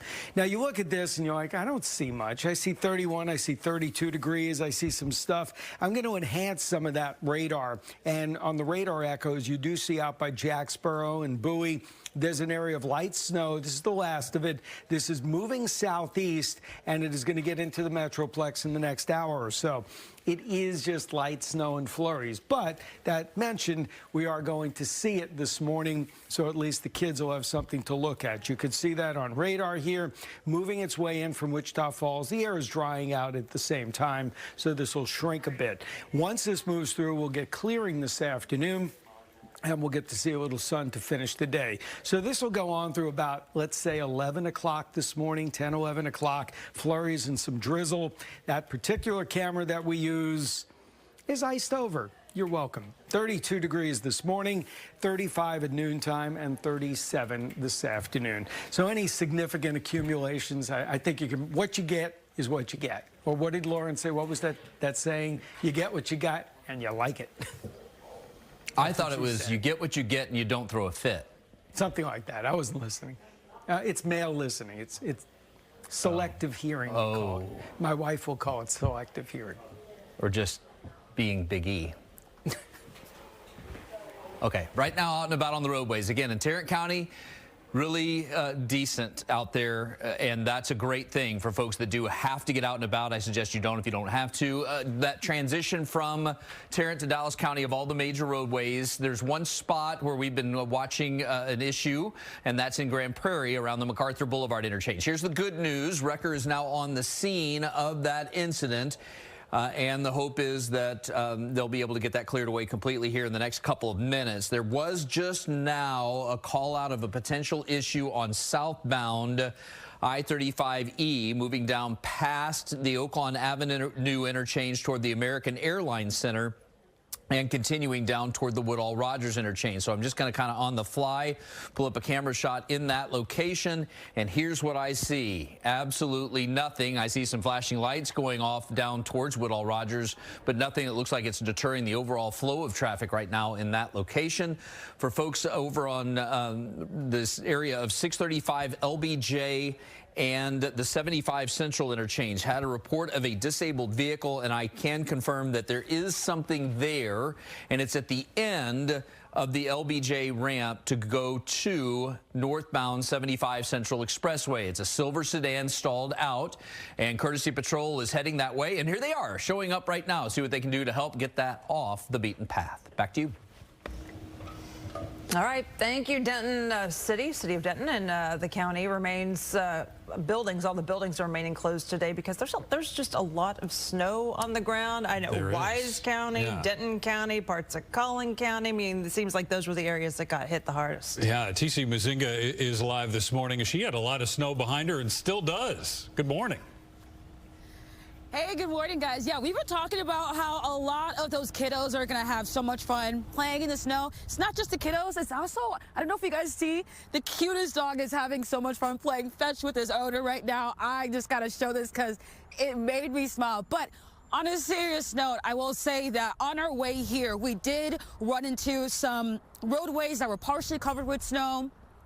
We also ran into some streets and roadways that looked like it was fine, but you never know when you hit a slick spot. So this is video of someone that we saw that kind of spun out on the road and kind of was stalled on the side of the road. So we've been telling people, just be very careful if you do have to get out on the roads. I do believe Denton PD had to address about 22 crashes yesterday. So yeah, 4 inches of snow that this area has seen, and if you can see, there's a little bit of flurries out there as well, but nothing too crazy. But for the most part, people are just trying to enjoy the snow as much as they can. We don't know when we'll ever see this amount of snow ever again or anytime soon, but this is what things are looking like right now. It's pretty quiet, but for the most part, people are stepping out and trying to enjoy the snow as much as possible, even myself. You see? It is pretty. A little dry there. Not sure if the snowball worked. It's okay. Not bad. There you go. This is the best snow we've seen in our area in quite a long time, I will tell you. Thanks, Ticia. Make sure you download the free Fox 4 weather app. You can watch as this storm system moves on out of here. Scan the QR code on your screen. It'll take you right to it. It's got radar, weather alerts, and much more. We were talking yesterday. We were like, oh, this is probably the big storm of the season. Oh, well, you know what? We still have February, which we've seen snowstorms in February. Have seen snowstorms in February. So enjoy today. Yeah. You never know. Hopefully we don't get that. 7:37 on this Friday morning. The Texas Department of Transportation has been doing a lot to make sure highways are clear during this winter storm. And we're going to talk with them about the current conditions when we come back.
Welcome back on this Friday morning. It is 7:40. Traffic moving along this morning pretty well. One day after that winter storm kind of coated a lot of the highways and roads with some snow and some sleet in some areas. Yeah, I was a little surprised because it was like back on Friday when we saw TxDOT, some of the other crews pre-treating highways, hoping to keep any ice from forming. And on the phone this morning is Kenna Mitchell, the Public Information Officer for the Texas Department of Transportation's Dallas District. As we look around this morning, I will tell you, it's not too bad out there. It's the bridges, the overpasses, like we expected, Kenna, to see where there's trouble, right? Exactly. And now looks can be deceiving out there because the roadways, the highways, interstates are wet. And the temperature is right above that, or right around that freezing mark. So there is the potential really for slick spots to develop at any point. We're typically seeing those on the bridges and overpasses first, but we want to caution drivers. You may want to get out this morning and get back to normal speeds and normal drives, but we're not quite there yet. So keep going slow and keep being very alert on your drive. Yeah, a lot of people remember the storm of 2021 and how bad that was and how long it lasted. Obviously, your response this time around was different. Is it just the matter of the number of trucks on the road, or is it more than that? Every storm is different. So, where storms might be longer, have different temperatures, different amounts of precipitation, that is definitely a factor into our approach. With this one, we started our brine operations earlier this week, and we've been full force since yesterday at midnight. So it's been a long effort, especially on this one for our crews that are out working 12-hour shifts in some of the worst conditions out there. And really with this one, we were fortunate that temperatures have helped us a little bit and that we've been able to keep things clear. All right, we're watching as they were trying to get a couple vehicles stuck on one of those high-five overpasses out of the way. Not easy again. Yeah, it's just proof that you might get stuck out there. So go slow, take it easy, try to avoid some of those overpasses. Kenna, thank you so much for being with us this morning. Appreciate your update. You're welcome. Stay safe, everyone. You guys have been so busy. Thank you for what you've done. It is 7:43. Dallas Stars jumping out to an early lead against the Flyers on the road. We've got highlights ahead. And again, there you go. Look there at DFW Airport, and got some sleet left over, a little bit of snow on the ground there. Well, the latest on weather and traffic when we come back.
right, you ready for the weekend? I know we are. You're going to need this, especially tonight, tomorrow morning. Hold on, I need to get a little closer. It's cold outside. And tomorrow morning in the 20s, even a couple of spots where there's some deeper snow cover as skies clear overnight. You could be like 18, 19 tomorrow morning, and a little freezing fog. Slippery road conditions. Of course, you have to have melting first. Southern areas, you'll be in better shape. Then we get the sun. Sunday, no problems. And the Cotton Bowl tonight, we just say, hook 'em. And it's going to be in the 30s if you're it's a tough pregame because it's going to be brisk. Northwest winds are going to be out there, 12 to 22 miles per hour. And Texas playing that other place that Brandon is cheering for and is favored, but once they bring Manning into the game, we should be okay. We're going to win this one. Snow totals, though, the winners, the winners were north. Everybody, Collin, Denton County, up to the Red River. You got it all, but most of it was yesterday morning. We didn't get a lot overnight. Some areas got anywhere from a dusting to another inch. It was not anywhere near as much as expected. And southern areas, while there was stuff that fell from the sky, the ground was so wet from all the rain, just kind of melted when it hit the ground because it was 32 degrees. So what do we have this morning? Are we done? Well, technically not totally done. There's a little area up near Paradise, Bridgeport, Runaway Bay, Alvord, Bowie, Jacksboro, little area of light snow drifting southeast. This is kind of like the backside of the storm. There's some drizzle out by Athens and Canton this morning. So we're not done. There's still a little bit of light snow to go later on this morning, but it's going to come through. Once it does, by noon and afternoon, certainly by the afternoon hours, clearing will start to take place as we get closer to sunset from west to east. That'll get us into the 30s later today as the precipitation comes to an end and help to give us some snow melt or slush melt, whatever there is out there. The roads could be wet. That camera needs to melt. Definitely does. It's going to be 31 right now, obviously. We'll be about 37 this afternoon, and then skies will clear later today. But 37, 38, no matter what it is in the 30s, as soon as skies clear, temperatures are going to plunge really quickly this evening. So anything wet could get really slick. There's your last little area of snow kind of moving through, but the lift is weakening. That last batch heads through. Behind it, skies are clearing as winds come off the Rockies, and we get this dry air taking place. So the storm, which is now well east of us, running through Louisiana, Mississippi, will weaken as it heads to the east coast. And the next cold front, which is coming in, we'll get a sunny, dry Saturday after whatever fog we have burns off in the morning. This cold front will blow through here. It's going to reinforce the colder air, so it's not going to get a lot warmer. Probably be in the same 40s on Sunday and Monday. The Arctic air stays north, the rain stays south, and I see no future storms next week. Whew.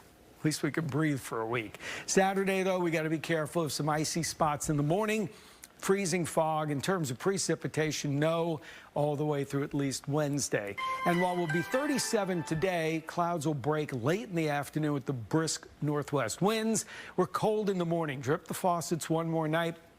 23 tonight, 46 tomorrow, after the icy fog may burn off. Sunday, partly sunny, 46. We inch up into the 50s next week. We'll be okay through Friday, and then we'll get much colder by next weekend.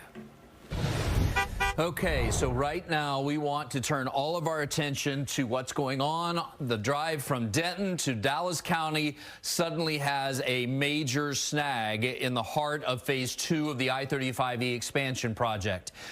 All traffic on the southbound side now of I-35E coming out of Carrollton here, as you can see, and getting into Farmers Branch are detoured to the Valwood Parkway exit. And here is the reason why. We have a wreck involving an 18-wheeler that has ended up losing control and slammed up into the beginning of the temporary divider with some of the other part of the wall. So this is a big-time problem on a lot of levels. Number one, getting it off of its current position.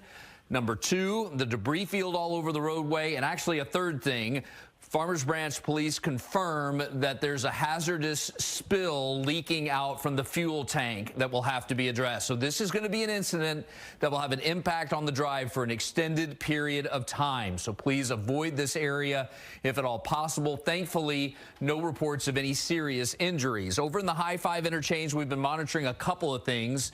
One of them on the northbound I-35 or northbound 75 ramp, excuse me, to go to 635 LBJ. And what we saw here in the last couple of minutes, in fact, when we were talking to Kenna over at TxDOT in Dallas, we had the vehicle on the right side of the roadway and some people trying to help out. They got that one out of the way. Now we have another vehicle that just happens to be red with the same kind of issue, having traction troubles trying to move through here. I can tell you that some sand trucks are heading this way to try to retreat the roadways. And again, that's been one of our bigger concerns. Any overpasses, interchanges being iced up still and some slick spots still present. And that's a look at the end of the LBJ ramps to go to northbound 75 Central, where you still have this disabled vehicle. We're waiting for a wrecker to show up on that scene. Seats for Soldiers Night. There's been some magic in the past on these nights. Here's Dinwiddie. Fights PJ. Yeah, baby. Wow, yeah, the Mavericks won another game without both Luka Doncic and Kyrie Irving. Last night, they erased a 10-point deficit in the final 4.5 minutes of the game to beat Portland at home, 117-111. Jaden Hardy led the Mavs with 25 points. P.J. Washington chipped in 23. The game was moved up an hour due to the wintry mix that moved into North Texas yesterday. The Mavs host Denver Sunday afternoon. Nice pass ahead, Robertson. Hintz leaves it to Dunn with it. In front, Hintz, score! The Stars extended their win streak to 6 last night in Philadelphia. Dallas scored twice in the first period.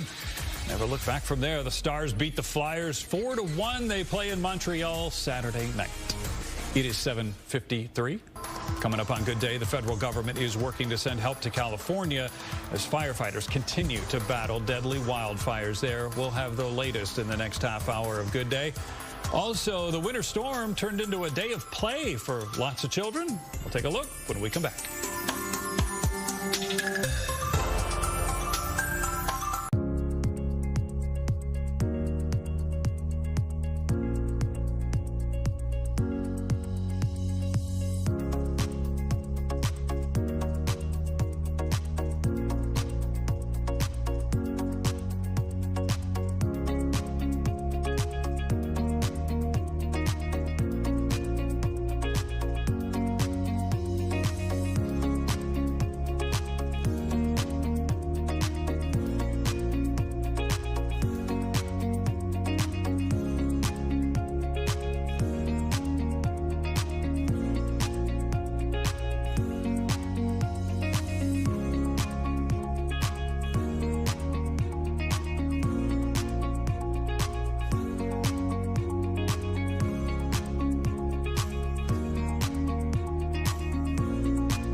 Welcome back on this Friday morning. Well, North Texas students are looking forward to another day off school for a snow day. I put that in quotes because, I don't know, some people are going to be disappointed. Oh, it's snow fun, right? Yeah, exactly. I saw a lot of people saying they had a lot of fun yesterday. Uh-oh, Shannon, have you found a sledding spot? Hey. Hey, good morning, guys. I'm here with all my friends. They have, no school today. Second day of no school, so taking full advantage. We're going to do a little bit of a race here. This is, by the way, a very legit sled. This is homemade. They went to Home Depot and got a whiteboard and cut it into a sled. We've also got some inner tubes here, and we have some actual real sleds there on the end, too. So, whatever you got at home, you make it work. It's a little slushy, not the perfect fluffy white snow, but we're going to go for it and race. Oh, wait, what's this one right here? You've got a hand... Okay, a little Ski-Doo, perfect, with a steering wheel. Okay, they're legit out here. Okay, you guys ready to go for a race? All right, I've got Adam here helping me out, giving me a little bit of a push. On your mark, get set, go! Woo! Oh no, I'm not with... Oh, wipeout. Shannon got sideways. Oh, did I see a wipeout? Can't get sideways in the corner. Uh-oh. It's not so much bad, like though. it's the hill has to be good, but the stopping area has to be good too. That's true. Not too hey, bad. Shannon, you okay? Still with us there? Oh, she's probably out of it. Oh, she's celebrating now. There. Oh, I see her hand waving. Okay, she's up. She's good. She's good. Woo. Okay. All right, she's walking back. We see ya. Can you guys hear me? No, there we go. There we go. That was pretty cool. You guys, the inner tube won the race. These kids told me they woke up at 6 a.m. to make sure they got out here in time to get some more snow because they thought it was all going to be melted. I'll tell you, we were in downtown Dallas. I know you guys were there, this morning, and it was totally clear, just kind of wet and dry. You get about 15 minutes northeast, still in Dallas. Look at all this snow. It's beautiful, and it's perfect for sledding. Who knows how long it'll last. Take a look at some video. We have some video of all the kids yesterday taking full advantage again in Richardson, making snowmen. Man, you guys, I'm out of breath. I wouldn't have thought that sledding would get you so out of breath. But yeah, I mean, these kids are having a blast out here today. They, like I said, some of them, they made their own sleds. So I'm extremely impressed. A lot of the kids telling me today, they didn't even think this was going to be real. They didn't believe it. They were in disbelief that there would actually be a snow day. So they got out and made sure to play in it. I think it's so fun. It's like a winter wonderland in Texas. I get to see my little siblings and cousins play in it. Still, some of them for the first time they remember, so that's been really, really fun. I didn't know it was going to snow this much because usually I go skiing and it doesn't really snow that much in Texas, so I'm really surprised. I think this is really, really special. Yeah, it is special. It caught a lot of the kids, off guard. Some of these kids were saying, they had never even seen snow before. This might be the first time they've really gotten to experience it and get out and play in it. Here we go. Taking off in the inner tube. So yeah, Lauren, Brandon, if you don't have a sled at home, watch out. No problem. Just grab whatever you've got and take off. Be careful. That was much faster than I expected. You did well. You did well. Loved it, Shannon. Thanks. Thanks, guys. All right, it's just about 8 o'clock here. Oh my, yes. Whatever snow that's at your house right now, that's basically what you're going to get. The storm's on its way out of here. Evan has a look at what comes next.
Winter storm headed out of North Texas, and we're going to get above freezing. We're at 32 degrees at the big airport right now. We're going up. Evan has the latest on the forecast. Airports in North Texas seeing backups after the winter storm forced a lot of cancellations. We've got the numbers next. A lot of finger pointing here in Washington as those California wildfires rage on and on. I'm Doug Luzader on Capitol Hill. We'll have the latest on that coming up. The only local news at 8 a.m. Thanks for watching Good Day on Fox 4. Well, good morning. It's Friday, January 10th. I'm Brandon Todd. I'm Lauren Prisbel. Thanks for being with us. My husband had a very, very tough time even getting the kids to come inside yesterday because a lot of lots of kids, lots of pets, even adults just wanted to soak up all of the winter snow yesterday.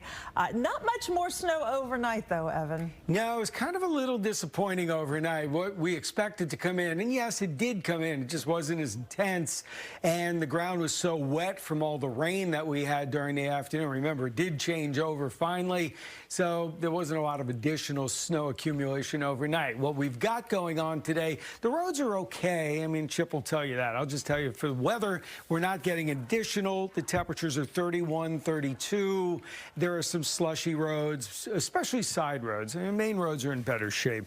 And we get above freezing this afternoon. There are definitely no issues, as we'll have snow melt and wet roads where there obviously is something still there, and then it refreezes overnight. Temps are going to drop quickly, so by 10, 11, 12 o'clock tonight, we could have some icy spots and some fog if it forms tomorrow morning, because the conditions are there. We could get some black ice pretty quickly, and once that burns off, we'll be fine for the rest of the weekend, Saturday afternoon and Sunday. Again, we'll total up the snow for you here. DFW picking up 2.5 inches. Most of the reports we got, everybody that was north of Collin and Denton County, or from Collin and Denton and Wise counties north to the Red River, got the bullseye. But most of that was yesterday morning. Again, not a lot of additional snow. Maybe we got a ½ inch. Some spots got an inch overnight. Now, you do see there are a couple areas of snow out there. We do have this coming in from the northwest, and this is some light snow and flurries that are going to be taking over the Metroplex within the next hour. So I would say, what is it, 8:05 right now, 8:05. I would say by the time we get to about 10 o'clock, we'll have this moving out of the area. So between now and 10 o'clock, notice the temperature is 33, so not a lot of it is going to stick. No additional accumulation. Some flurries, a little snow, patchy drizzle out there through 10 o'clock, 11 o'clock, and then we're dry the rest of the day, which is good for the Cotton Bowl this evening. 31 degrees this morning, mid-30s at noon, and then we get the melting this afternoon, and skies will be clearing from west to east, especially late in the day. We'll talk about the weekend forecast coming up in a few minutes. I got a cool video, a couple of cool videos coming up as well. Cool. And then you have problems on the road, people driving too fast. Yes, exactly. So, and that's the biggest concern. You get lulled into a false sense of security. You're going 40, 45, and you're like, you know, I've been going that speed for a while. I'm good. I'm going to go up to 50, 55. Then you get to an overhead, and then there's a little patch of ice or something slick, and all of a sudden, the next thing you know, you're into the wall. That's what just happened here recently. Northbound on the East Loop as one moves up past the Randall Mill interchange. Now, you can see this activity is not causing any big backups. I just want you to be aware. This is the kind of thing we're seeing out on the roadways. And when it's something like a high-profile vehicle that ends up hitting an ice patch, that's when we could have big-time trouble happen. And that's what occurred about 20 minutes ago on southbound I-35E at Valwood Parkway. The 18-wheeler you see here skidding right up onto the wall. There's a diesel spill coming from the tractor trailer. It's in a bad position, and it'll need at least 2 heavy-duty wreckers to get it out of its position. Lots of debris on the roadway to clean up. So this section of I-35E is going to remain closed coming down out of Carrollton at the Valwood Parkway exit for probably the rest of the morning, maybe well into the afternoons. We'll just have to wait and see how they do with the cleanup. Quick notes up in Plano on northbound the Dallas North Tollway heading up past Windhaven Parkway. Some new trouble there on the left side of the roadway. Quick reminder, in the high 5, a couple of incidents, and one of them is getting worse by the second. So I'm sorry I'm going a little long. This is northbound 75 ramp to go to LBJ. We've seen a lot of vehicles lose traction through here. You see that red sedan that is stopped there. Now all of a sudden the pickup is stopped in the middle of the roadway. So that ramp, here comes somebody else. and they're going to be like, I can't get by what, and you can see them skidding around. We know that there's some crews going in to retreat that area, and a reminder at the end of the LBJ ramps to go to northbound 75 Central, still don't have that incident cleared, so that ramp is currently impassable in that transition area. Brandon, Lauren, back to you. Yeah, I suspect we're going to see a lot of that as the morning goes on here. Until we get above freezing, Right, which yeah. like it looks like, I don't know, 10, 11 o'clock this morning. So all right. Take it easy. There may be a few slick spots, as we just saw in that traffic camera there, as you venture out today. Okay, Peyton May. It looks like a lot of areas where there are bridges or overpasses that they're blocking them or may have no choice but to block them. It's these side roads, too, though, like in the neighborhoods that haven't been treated, have not been plowed, and now you're trying to drive on them. That can be tough, too, right? Yes, Lauren, that's exactly right. And I'm just going to show you what's actually on some of these side roads right now. So this was snow a little bit earlier, and now it has become ice. And that's really covering a lot of the roadways. I'll show you exactly how that looks on a roadway right now. You see it's starting to melt in puddle in different places, and that's really going to become the dangerous spot. Now, of course, on the highways, there has been crews that have been, trying to treat that for the last few days, preparing for this weather event. But right now we're really getting into the dangerous spot where some of this is now melting and could be freezing over as the ice that we're seeing in this Plano neighborhood right now, as these cars start warming up, as people are coming outside and some of that snow is melting. Now the roadways are getting a lot wetter right now. It is, you got a mix of pretty much everything. You got snow, you got some water, and then you're starting to get that freeze as well. Now, of course, down these roads in neighborhood areas, they're not as traveled as you would have on the highway. So we have seen, better circumstances on some of the highways. There's more treatment on the highways than there is on neighborhood roads, as you've been mentioning as well. So it is a completely different situation there. But again, TxDOT crews have been working to try to help out that highway situation, make sure that drivers are driving very safely. As we've been driving around these neighborhood areas, we've seen a lot of people with their hazard lights on. I think that is a great recommendation, just to show others that you are coming down that roadway as well, so that you don't have as much of a traffic jam.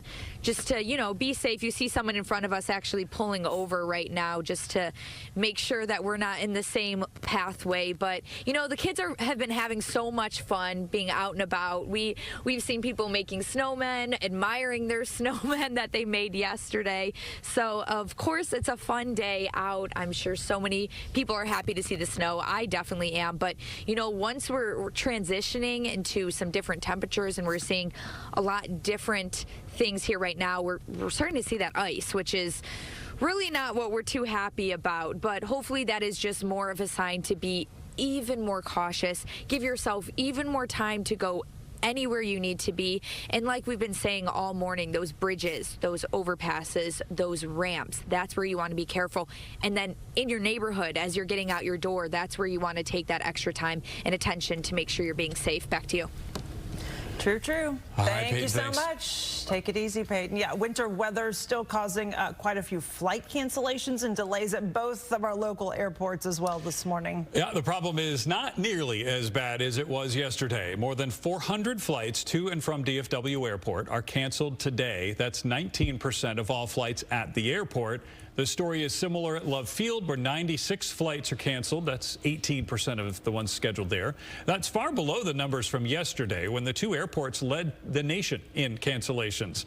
11% of Southwest's flights and 10% of Americans' flights nationwide are canceled today.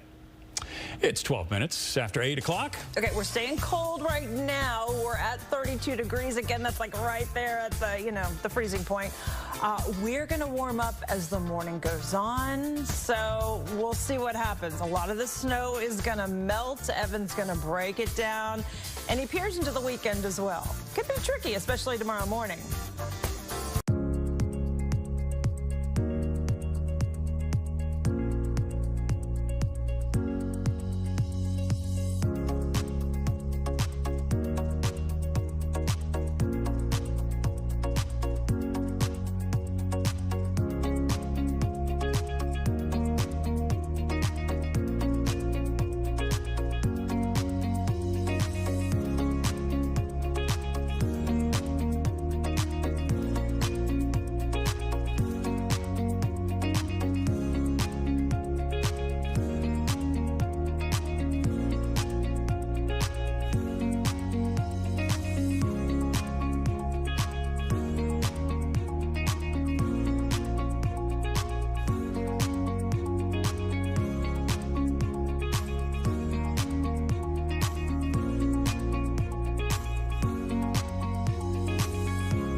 All right, these aren't snow pictures. These are your usual birthday pictures. Ryder B, happy first birthday to you, and go play in the snow.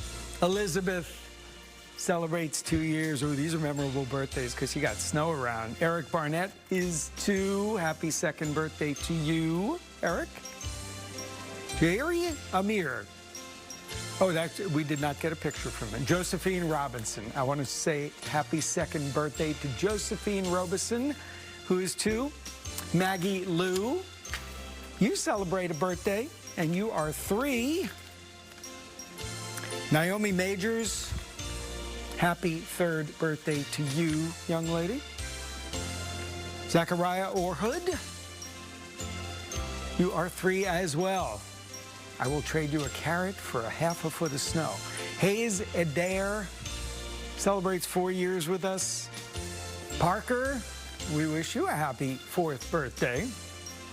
Connor Nicholas, welcome to 5. Ooh, 5's the old kid, because you can't be older than 5 on these. Elijah Clark celebrates 5 years with us. Happy birthday to you. Kaylee Winston, you can round us off for the 5s this morning with a big smile, and 2 very special good day birthday wishes. Marion Smith, hope you enjoy 92. And to Ella Kemp, a very special 100 today. Very nice. Well, we've been showing dogs running in the snow, but oh, how deep is the snow? It's hoof deep. Yeah. The horses, they're smart. The horses get cold. They don't love this cold, but it is beautiful out there. So thank you to Sharon for sharing that with us. And poor Pistol, oh no, you got the cone of shame, but you still get to enjoy. He's a Great Pyrenees, and he gets to enjoy a great snowfall in the backyard. All right, thank you to Terry over at Decatur for that. You know, most of the snow up north, we talked about 3 to 6 inches all the way from about Collin, Denton counties, all the way up to the Red River. The thing about what else went on in Dallas and Tarrant counties, it was the haves and the have-nots. Everybody north of Dallas and Fort Worth got a little snow. Everybody south didn't get much at all. I'm so sorry. And that picture in Stephenville tells you what you got. You got pretty much nothing, a little sleet, and that was all there was. But the picture over in Denton looks pretty nice. Lantana, 31 degrees. Got some snow on the ground for the kids to play this morning. It is near freezing. And as we scan with forewarned Doppler radar, a couple of flurries around Joe Pool Lake right now. You can see that. But I do point out this area that's coming in from the northwest. This is the last of what we've got. So if you want to be technical, you're still going to see some snow flurries fly.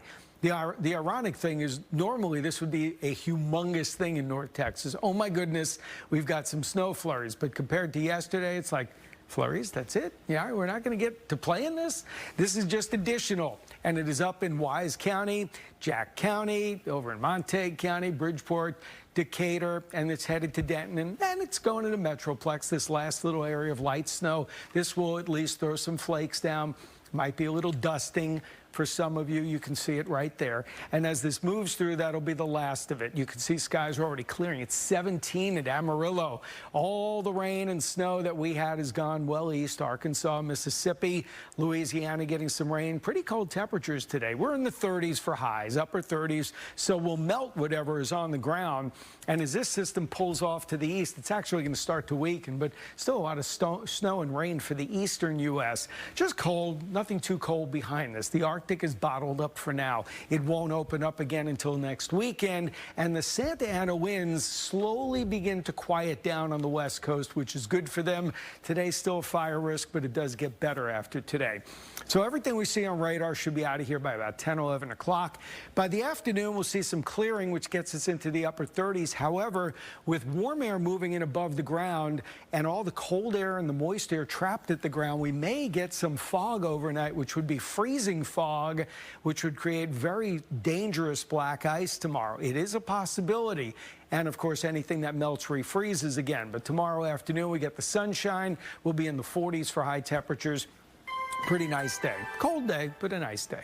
37, everything moves out later this morning. Some breaks this afternoon and breezy. Very cold tonight. Drip the faucets one more night. 46 degrees tomorrow afternoon. Partly sunny, 46 Sunday, and we slowly limp back into the 50s next week, which is about the average, but then it gets colder again by the weekend. Mentioned early on that one of our biggest concerns were going to be areas where you have extended periods or extended locations of an overpass. This fits the bill. Northbound 75 ramp to go to 635 LBJ in the eastbound direction. And you have a vehicle ended up stalled out. You can see that some Good Samaritans stopped. First the pickup truck, then the other vehicles you see there. And they got behind that vehicle, started to push it out of its position, and then the vehicle was able to gain some traction and get out of there. And then those other vehicles, it's remarkable, were able to actually move through there as well. So what does it look like now moving up toward the I-5 interchange? I'm glad you asked. We've actually had a recent crash happen just before you get to 635 LBJ, where a vehicle has spun out and ended up facing the wrong direction. They've straightened it out, and now that activity is on the right shoulder with police, and it doesn't look like that vehicle's had a lot of damage. But again, it serves as a reminder, there are still slick spots out there on the roadways, and if you're going too fast and you hit one, just that little uh-oh will end up creating a potential issue where you could end up ultimately spinning out. And a little bit north of there, there's still one part of a problem that's still around at the end of the LBJ ramps to go to northbound 75 Central Expressway. Our biggest concern right now is going to be southbound on I-35E heading down toward Valwood Parkway. The entire highway is shut down in phase 2 of the expansion project there. And if you're just joining us, this incident happened about 45 minutes ago, and this will likely be there the rest of the morning. 18-wheeler in a bad spot. Lots of cleanup on several levels has to be done before they can reopen that roadway. All right. Be careful out there. It is 8:22. Yeah, so not a lot coming down from the skies, and those at the Cotton Bowl say it's not going to cause a problem, especially once inside. A preview as the Longhorns get ready to face Ohio State.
rocking out this morning, I tell you. All right, snow on the ground still. We are going to see temperatures start to climb, and that snow is going to start to melt. Texas Longhorns taking on the Ohio State Buckeyes in tonight's Cotton Bowl Classic at AT&T Stadium. Yeah, the winner goes to the college football championship game against Notre Dame. Fox 4's Paige Ellenberger live in Arlington with a look. Good morning.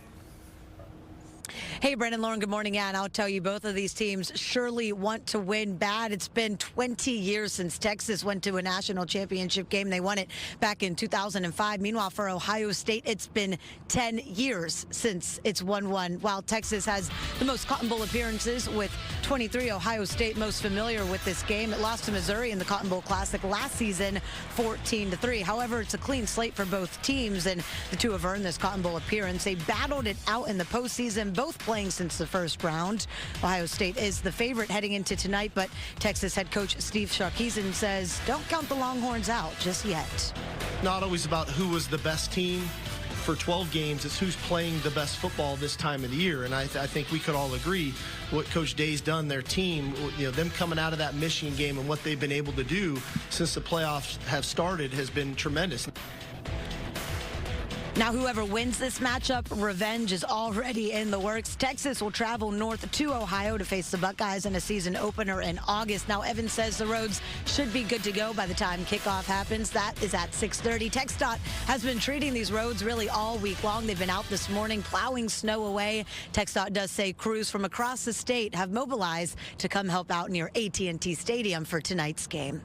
Live in Arlington, I'm Paige Ellenberger for Good Day. Yeah, the problem is that game starts at 6:30, and so by the time the game's out, I don't know, we're going to see temperatures drop again, so that's going to be something maybe to wet on the roads. Well, and everyone's got to get home or back to their hotels or wherever, so that could be an issue later this evening. Be careful. Just be careful. 8:27 on this Friday morning. The wild winter weather moving out of North Texas this morning, but the colder temperatures, as we just mentioned, they're going to stick around. Evan's going to break down your weekend forecast just ahead. President-elect Donald Trump facing sentencing for his hush money conviction. We got the latest on the legal troubles next.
It's 8:30 a.m.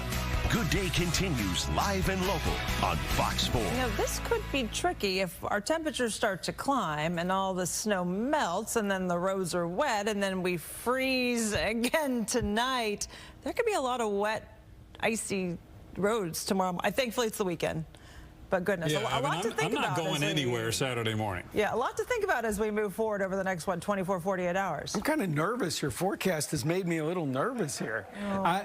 It is a true statement. I mean, I just showed you behind me in Fort Worth. It's still white out there. And while we get flurries in the next couple of hours, it is going to get better this afternoon. As Lauren predicted, it is going to get above freezing, and we will have some melting this afternoon. It's not going to get a lot above freezing, but it doesn't take much, especially if the sun peaks out later in the day. Solar energy is a really good melter. As skies clear quickly after sunset everywhere, temperatures are going to plummet with white stuff on the ground because that is a really good radiator into space. So anything wet will refreeze quickly. It's most likely to be an issue from the Metroplex north. Obviously, southern areas, you didn't get a lot of snow or any snow. So if we can dry it out this afternoon with the breeze, you won't have as much of a problem. But we could have some fog in the morning. That will also create some black ice. So tomorrow morning, certainly an issue. Here's the visible satellite, getting the first visible satellite images of the day. As the clouds are out, I want you to notice a couple of things. Temperature 31, 32. Near freezing, that's a safe statement. And there's this coming in from the northwest. It is an area of light snow. This is an enhanced radar image of it. And you can see the light snow up around, it's Bridgeport, Decatur, approaching Denton, and it'll get into the Metroplex, especially north. So the folks that have snow on the ground are going to see at least some flakes fly. You can see this is the last of it, though. Once this comes through, then we'll start to dry out this afternoon. So again, you're not going to get accumulating snow, but you'll certainly get some flurries flying. There's a little drizzle in our southeastern counties, and then it all dries up this afternoon. So we're about 35 at noon, cloudy. The winds pick up. And as the clouds begin to break later today, we'll hit about 37 before dropping well below freezing tonight. Again, this is the last night you really have to drip the faucets. Do it, be safe, and then tomorrow you can just plan on normal Texas weather coming back. We'll talk about that in a few minutes. Let's go to Chip. I see a couple of spots, and most of them up north. Well, high five-ish, yeah. That's north of Dallas. Yeah, that's to me, that's up north. Dallas. Okay, so right now out and about on the roadways, let's just get right to it. There are areas, especially transition ramps, where it is apparent that the roadways and those ramps will need to be retreated. So the most recent thing that we've been able to confirm is out in Garland on the I-30 transition to head up into Rowlett from I-30 to go north onto the George Bush Turnpike. And you can see a vehicle stopped in the midway point of that ramp, apparently because they've lost traction. So again, that is a concern, and we've seen that a lot recently in and around the I-5 interchange with vehicles stalling out on some of the transition ramps. This is one of the icy areas where we had some problems earlier, and that's all been addressed, at least for now. And then over on the end of the ramp of the 635 LBJ to go to northbound 75 Central, still have a disabled vehicle at the end of that ramp that's causing some slowdowns in that location. For folks over at southbound I-35E and the Valwood Parkway interchange, that is the spot where I would recommend that you steer clear of. Again, you've had a crash happen at Valwood Parkway, and there's the detour that is set in place out of the main lanes to the service road in that location. The 18-wheeler has ended up in a bad spot, and it's going to take a long time to get it off of the wall and take care of a hazardous materials spill on the roadway. Over in Tarrant County, did have an earlier issue northbound on the East Loop heading up past Randall Mill. That's been squared away, and right now there are no incidents in Tarrant County worth noting. Lauren, Brandon? All right, thank you. Yeah, northern parts of the area definitely saw the most snow. There's still snow on the ground there this morning, and it looks like there might be for a little while. Boy, TC Mazinga has been just having a blast in the snow up in Denton. Good morning. Good morning, guys. Yeah, it's funny because I know I'm 30 years old, but I swear when I see snow, I become a kid all over again. I grew up in Wisconsin. This is just incredible to see here in North Texas. Denton got 4 inches yesterday, and we started seeing some flurries out there as well. But we've seen, people come out here with their dogs and play in the snow as well. I mean, this is just an idea of how much we're talking here. All this snow here is just still sticking. But we also did want to mention obviously the more important important thing too about safety. So on our way here, we did see some roads that were partially covered in snow, some covered in slush as well, and some that looked like it was fine, but you never know when you hit in the slicks part. So obviously, if you have to drive in the major roadways, we've been saying this all morning, to just be extra careful if you do have to go.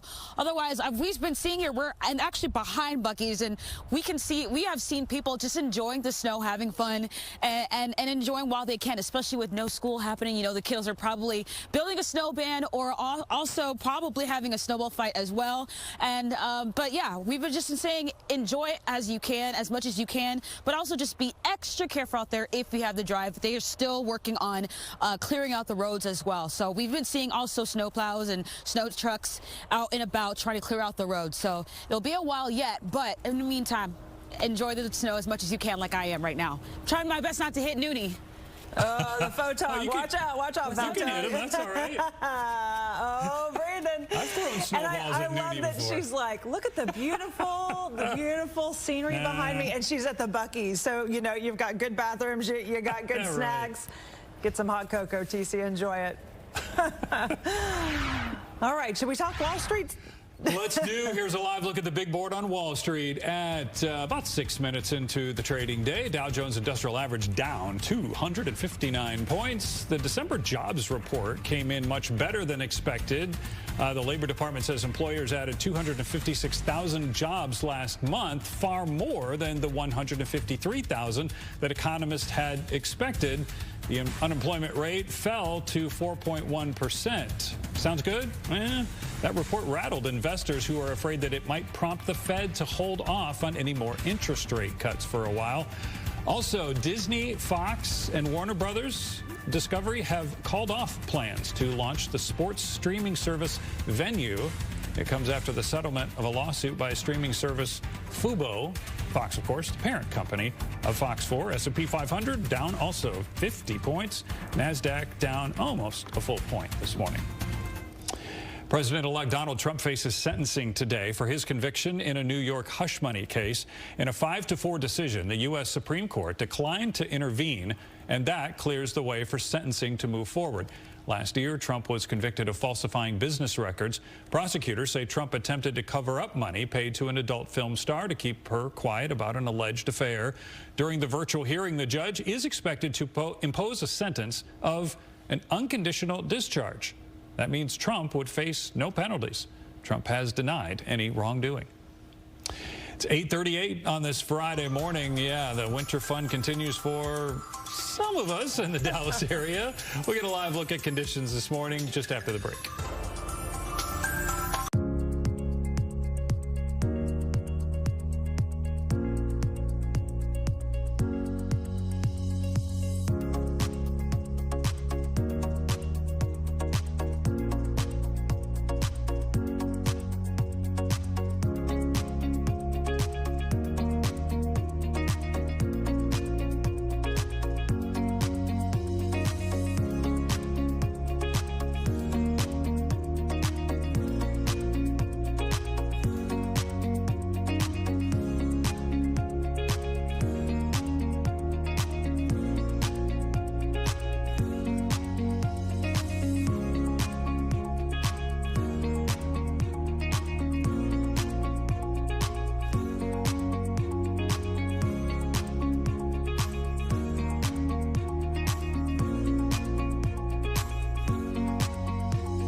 Welcome back on this Friday morning. It's 8:41 for a second day. Many children don't have school because of the winter weather, and of course they're taking advantage of the chance to play in the snow, as even adults are doing. Shannon Murray, my husband could not get the kids to come in yesterday for lunch. Like, it was like, guys, you've got to eat, you have to drink water. He's like, all the other parents like bringing it to the kids on the sledding hill because none of them wanted it to end. Oh, I think it's the same story for most of these families out here. Some of the dads were telling me, oh my gosh, the kids were up at 6 a.m. like, can we go sledding? And take a look behind us. You see all of these families out here at Flagpole Hill. They got here first thing this morning. We've got some kids here getting ready for a big snowball fight. Can you see they're loading up that sled right there with all of those snowballs? They are ready to go. The kids are loving it. The parents are loving it. Kudos to these moms and dads out here that are putting in the work this morning, pushing these kids down the hill. They're having a great time. The snow is still coming down a little bit here too, although a lot of it's kind of slushy on the ground, so it's not the best snow for sledding and going fast, but they're making it work. These Dallas kids are like, hey, we don't get this all the time. We got to get out there and play. Take a look. We have seen some great sledding here this morning. All kinds of contraptions being used on the hill here in Northeast Dallas at Flagpole Hill. We've seen some of these kids using legit plastic or even wooden sleds, inner tubes, or even their own homemade sleds to get down the hill. We went to Home Depot and we found this slippery material and we cut it to make the sleds. Tell me what you thought when you heard there might be snow. I went crazy and I thought someone was lying because this rarely ever happens in Texas.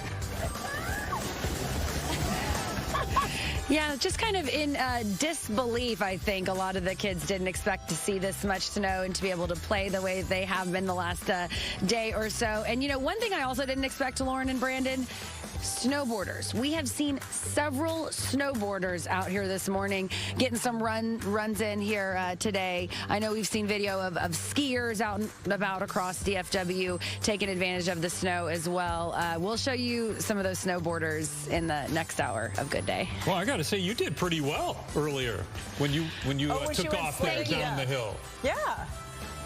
You know, I was about to do a live shot, and the kids were like, hey, let's race. And I'm like, all right, let's do it. So hop on. I was on one of the whiteboard sleds that you saw the little girl just talking about that they made from Home Depot. And so, yeah, hopped on and went for it. Went much faster than expected. And then, you know, the hard part about sledding is then you have to come back up the hill at the end. And it was pretty out of breath there, but we had a good time having fun. And so now I can officially say I took part in it. So it's so funny because the kids were all sweating yesterday. That the adults were standing around like, birds freezing, and the kids were like, oh, it's hot out here. It's so hot. It's so warm. Because that's a workout. It is a workout, no doubt. I saw the really wipeout. One of those kids just did a hard wipeout. So a lot of fun. I have a feeling. You get to be careful out here. True. Many will be back at it again, if not already. I just love that 6 a.m. Getting up for school, snooze. 6 a.m. to get up for sledding, yeah. I mean, it's like Christmas morning all over again. Yeah, right. Exactly. Awesome. Thanks, Shannon. All right, enjoy if you can. It's 8:45. What you see on the ground as far as snow goes, that's basically what we're going to get. Some of it is going to melt. That's going to be the issue. We're right at 32 degrees at the big airport. Evan's going to break down what we can expect as we move through today and into the weekend coming up.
As we look at forewarned Doppler radar right now, this is the last of it. So if you want to see a little more snow, it's going to be flaking and flurrying, especially north of the Metroplex. This band that you see up by Decatur and over by Bridgeport and Gainesville, it's enough that it's going to be coming out of the sky and crossing northern areas of the Metroplex in the next hour.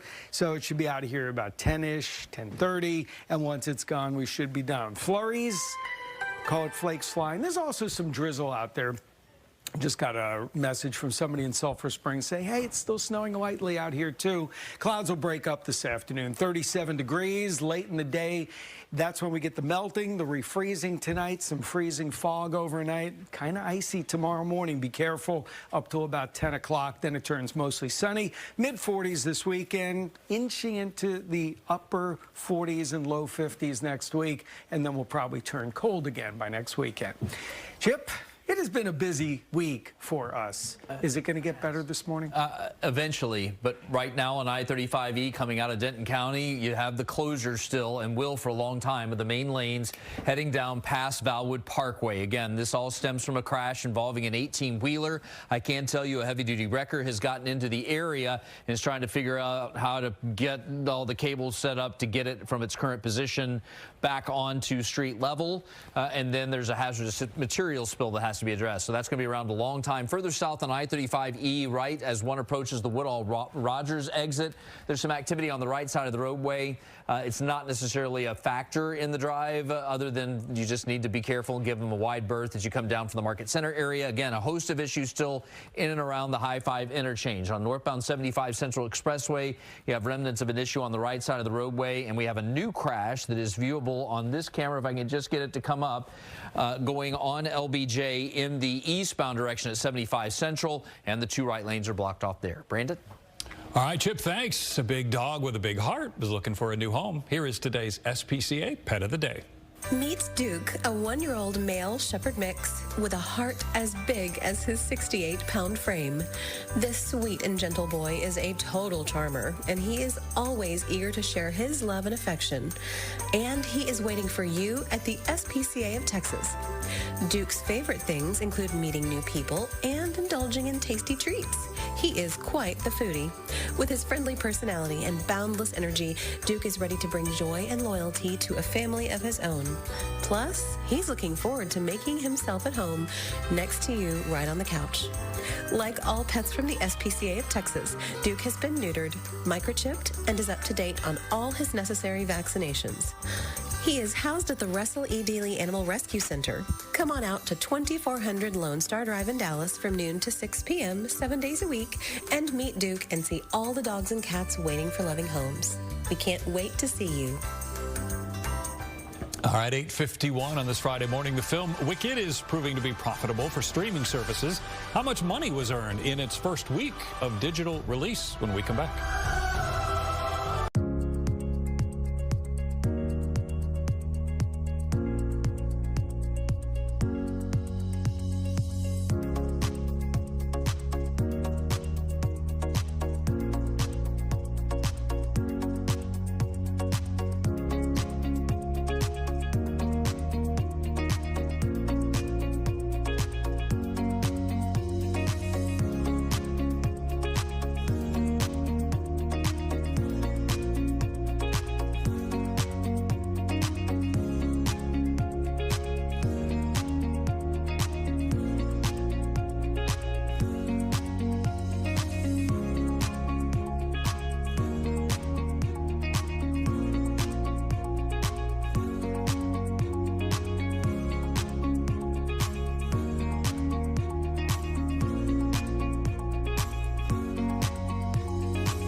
Welcome back. Ooh, see the snow in that tower cam shot there. It is 8:54. Well, Wicked has earned $70 million in its first week of digital release across North America. I bet there's a lot of people in our area that like staying home. Okay, I'm going to go ahead and watch Wicked. Watch a movie. Universal says the film grossed $26 million in its first day of digital release. That was December 31st, so over the holidays.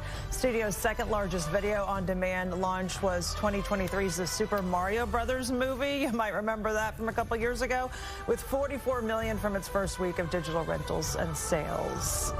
Well, Prince William took to social media to praise his wife, Kate Middleton, on her birthday. Yeah, and a post on Instagram. The Prince of Wales says, in part, to the most incredible wife and mother, the strength you've shown over the last year has been remarkable.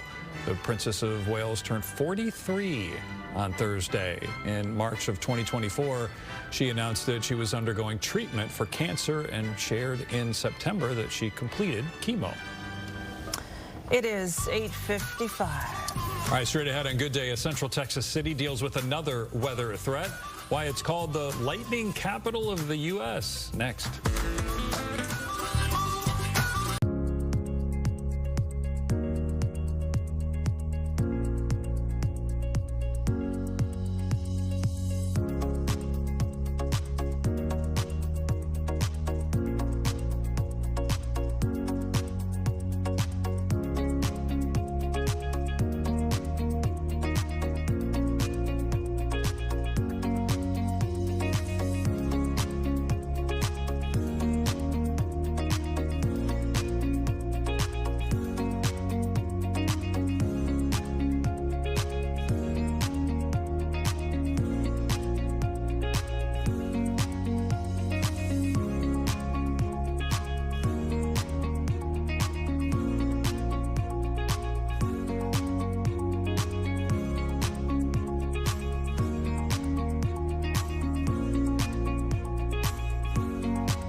Welcome back. Yes, this morning all about this winter weather. But last year, one of the biggest weather concerns, it turns out, was lightning. Yeah, according to new data from a weather technology developer, Teague, Texas, about 50 miles east of Waco, was struck by lightning over 700 times and witnessed nearly 2,000 lightning events last year.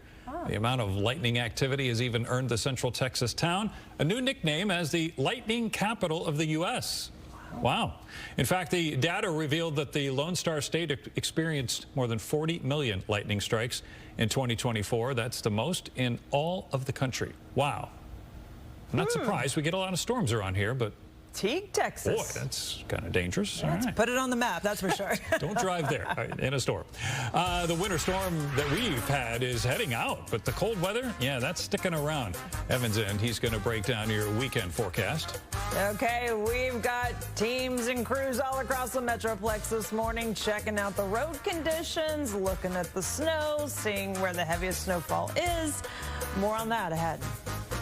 And it's another day of headaches at Dallas area airports. Lots of flights already delayed or canceled this morning. We've got the latest on conditions. From KDFW Fox 4, all local, all morning. This is Good Day at 9 a.m. Well, good morning. It's Friday, January 10th. I'm Brandon Todd. I'm Lauren Prisbel. Thanks for starting your morning with us. All right, so here in downtown Dallas, just outside of our station around here, not much snow at all, but some folks did get it, and we're enjoying all of these snowy views from across the Metroplex. Let's do a little tour of the Metroplex, if you will, with some of our tech stock cams. Chip helping us out. Downtown Fort Worth. Yes. And looks like the road's not too bad, but snow on the sides. All right, we got two shots from from 183 and 114. This is where that 18-wheeler crash was yesterday, and yeah, definitely a little tough going out there. Denton, this is I-35 right near the They got a lot of snow up there. Definitely a lot of snow, and you can see the roads look okay. It's on the side where we have got snow, and you just never know. Those bridges, the overpasses, those are the tough spots right now, Evan. We definitely will check in with Chip, too, and he'll run down everything where we're seeing problems. But the overpasses and bridges, Yeah, I just, Chip was like, put that on remote 13. So I did put it up here for a reason, because if you look at that shot real well, you can actually see the last little flakes that are going to be flying. This area of light snow that's on the radar, I'll show you in a second, has just arrived in Denton on I-35. Not that it's really impressive. I'm just going to tell you there's a little light snow left. The precip will be coming to an end this morning. The roads are certainly slushy. It really didn't get cold overnight. Maybe it went down a degree or two from yesterday evening to like 31, 32. The afternoon will be above freezing, pretty much all areas. Whatever's out there will start melting. We may even see some late day sun, but that will also cause water to develop, and anything that doesn't disappear will refreeze pretty quickly this evening as skies clear. We'll drop into the 20s certainly by late evening, 10, 11 o'clock, and then we could get some freezing fog overnight. That's an issue, because if we do get it and it does form, that fog is below freezing, so anything it touches turns to ice. You could have some black ice on area roadways tomorrow morning, and then the rest of the forecast for the week is fine. The snow totals, these are the totals, not additional, just kind of what we've seen and figured out. You knew this already. This is kind of what we saw yesterday. We didn't get a lot of additional overnight from Collin, Denton, Wise counties up to the Red River. Big bullseyes, 6s, 7s, even a couple of spots squeezing out 8s near the Red River, and that's been about it. Dallas and Tarrant County, I am so sorry. I wish I could play the wah, wah, wah song, because especially you got south of Dallas, thank you, Dallas and Fort Worth, just not a lot of snow out of this, and not a lot of additional overnight. So the kids that wanted some, like Brandon, wanted to play in the snow at his house, did not get a lot. But you do see some on radar right there, especially up towards Bridgeport, Denton. This is all working its way towards the Metroplex. It's pretty light snow. It'll be here through about maybe 10, 10:30, 11 o'clock. Patchy flurries and drizzle. Otherwise, we dry out this afternoon. And temperatures today, which are about 31, 32 right now, will end up being about 37 this afternoon. It turns brisk, it turns cold, and the northwest winds will help to dry out the pavement just a little bit, just in time for the Cotton Bowl. So we got all those forecasts coming up in a few minutes. Let's go to Chip. You know, that shot that you were looking at just a few minutes ago up in Denton County. Correct. It was nice with the light snow falling. It's nice as long as it doesn't stick and make the roads slippery. And I don't think that is happening. But there is a section of I-35E that is not nice at all. And that's going to be in that transition from Carrollton to Farmers Branch. For about an hour and a half now, we've been discussing how an 18-wheeler traveling through phase 2 of the expansion project, you come to a curve just south of Valwood Parkway where you see see traffic is being detoured to the service road in this area, and it's a real tight fit through this area, through 3 lanes, no shoulders, and apparently the driver of the tractor trailer lost control and ended up going up right onto a wall here in this area. The diesel tank was compromised, so there's a hazardous material spill that has to be taken care of. There is a second heavy-duty wrecker now on the scene, and they're trying to figure out how to get the cables in the right position to now lift and move this thing back to street level. Once that's accomplished, then they'll start the cleanup of the other issue, which would be the hazardous materials spill, and it's probably going to be a few more hours before we see any changes for the better. So of all the roadways up to the north, this roadway is the one to steer clear of right now. We have another issue further south on I-35E once getting into downtown Dallas, but it's over on the right shoulder of the roadway with Dallas County Sheriff's deputies on the scene, really not causing any big delays. For folks trying to move from I-35E over into the High 5, a reminder that in the eastbound direction, we had a crash happen about 25 minutes ago. Right side of the roadway still blocked there. And for folks trying to move on the LBJ ramps north on 75 Central, have had a long-standing issue with a disabled sedan. Finally, a wrecker on the scene loading that vehicle up. Hopefully that'll be out of there soon. Brandon, Lauren, back to you. All right, Chip, thanks. Yeah, we mentioned this earlier. Denton County, one of the areas that got the most snow here in North Texas. All right, that's where TCM Muzinga is checking things out this morning. Good morning. Good to see you. Yeah, there's a lot of snow up in that spot. Oh, a whole lot. Good morning, guys. Yeah, this is how things look like right behind Buc-ee's right now here in Denton. And as you guys mentioned, we've been talking about it all morning. 4 inches is where this area saw of snow. And we've seen a lot of people enjoying it, honestly. I mean, there's a person right here letting her dog run around, or actually they're walking the dog, but we did see another owner letting their dog run around, getting a little exercise in. And of course, the kiddos that with no class are enjoying the snow as well. But we have been saying on our way here too, we didn't see too much going on. It was pretty quiet on the roadways, but we have been reminding people to just be extra careful, take it slow. We did run into a driver who kind of spun out and ended up being stalled on the side of the road. But right now, just looking at I-35 right in front of me, it looks like traffic is moving just fine. We did see some snowplows out there clearing out the roadways, but for the most part, this is just definitely the day to have fun. I told my photographer I wasn't going to hit him with snow, but I might. Noonie, prepare yourself. Back to you guys. Oh, hope you got him. Duck. Noonie's got the return fire going there. Oh, we got to have fun too, right? That's awesome. Oh, just don't get it in the coat. All right, 9:07, still some snow on the ground in several spots, as we mentioned this morning. I know Plano has a lot of snow in the area still, especially like the side roads, still pretty slick, like in the neighborhoods. Yep, and that is where Peyton May has been this morning, kind of driving around, checking things out. Good morning to you. Yes, good morning, Brandon and Lauren. It has been very snowy in Plano, and right now we're seeing the roads starting to get a little slushier. A lot of that is melting, but at the same time, we just started getting snow flurries here within the last, I want to say, 10, 15 minutes. Now, like Evan was talking about earlier, it is light. It's nothing super significant right now. It does look like a pretty little wintry wonderland, almost like a holiday card right now. But it is coming down again as the snow on the roadways are melting. The neighborhood streets haven't been super busy, I will say. I mean, you could just see the amount of cars in this shot here that are still covered in snow. So not everyone has kind of woken up to clean out their cars and start their cars yet. But as the people who have done that have been coming out and kind of checking out the scene here, the roadways are starting to get wet as they're heating those cars up, as they're clearing off their cars. Something super important to remember if you are heading out, make sure you clean off every window of your car, the back, the front, your front windows, side windows, really get the entire thing. You want to have full visibility. Only mentioning that because I have seen a few people drive around with maybe some of their windows not completely cleaned off. You just want to make sure you have visibility on every single window.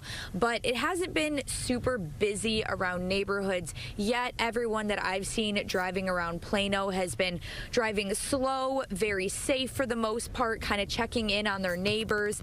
There's kids who have been checking in on their snowmen, which hopefully stay a little bit longer. We've seen some kind of topple over, unfortunately. Such a tragic thing to wake up to, but we'll be making a snowman later on in the show today, just, you know, to try to compete with these kiddos here having the best snow day, I'd imagine. Back to you. Oh, no doubt. I hope they enjoy it. Hopefully we'll see some of this start to melt off soon and not refreeze. Thanks, Peyton. Winter weather still causing quite a few flight cancellations and delays. That seems to be where we're seeing the most issues at the local airports this morning. Okay, not as bad as yesterday, though. More than 400 flights to and from DFW Airport canceled today. That's about 20% of all flights at the airport. Story similar at Love Field. 96 flights canceled, 18% there. Far below, like way below, the numbers we saw at the two airports yesterday. In fact, I mean, our airports were like leading the nation in cancellations. Everybody was in a hurry to try to get a flight out before the storm hit. It never really hit, so. Well, from where we're from, you know, the weather gets much worse, so this doesn't seem like a whole lot. 11% of Southwest's flights and 18% of Americans' flights nationwide are canceled today. Outreach volunteers spent time in the snow and rain looking for people in need of shelter. More than 1,200 people are staying at temporary shelters in Dallas. The Austin Street Center and 2 temporary shelters at Fair Park are at nearly 70% capacity. Yesterday, volunteers with the nonprofit Our Calling visited homeless encampments to try to convince people to get out of the cold. We're not going to go into somebody's tent, but we are going to announce ourselves, let them know who we are, that we've got emergency shelter available, and if we don't get a response, then we just have to move on. Our Calling is asking North Texans to download its app and send them locations where you might see someone out in the cold who might need some help. The nonprofit says it will send a team that way to invite the person to a warming shelter and to get a meal. What was really important, too, was SPCA stepped up. So a lot of those people who didn't want to go to the shelter because they had pets, they took the pets in, too. Make sure you download the free Fox 4 weather app for the latest winter weather alerts. Scan that QR code. It's got radar, weather alerts, and so much more. That's one of the things they find that a lot of people don't want to check into the shelter because they can't bring their pet and they don't want to part with them. So it seemed like it really worked out yesterday. Nice to see.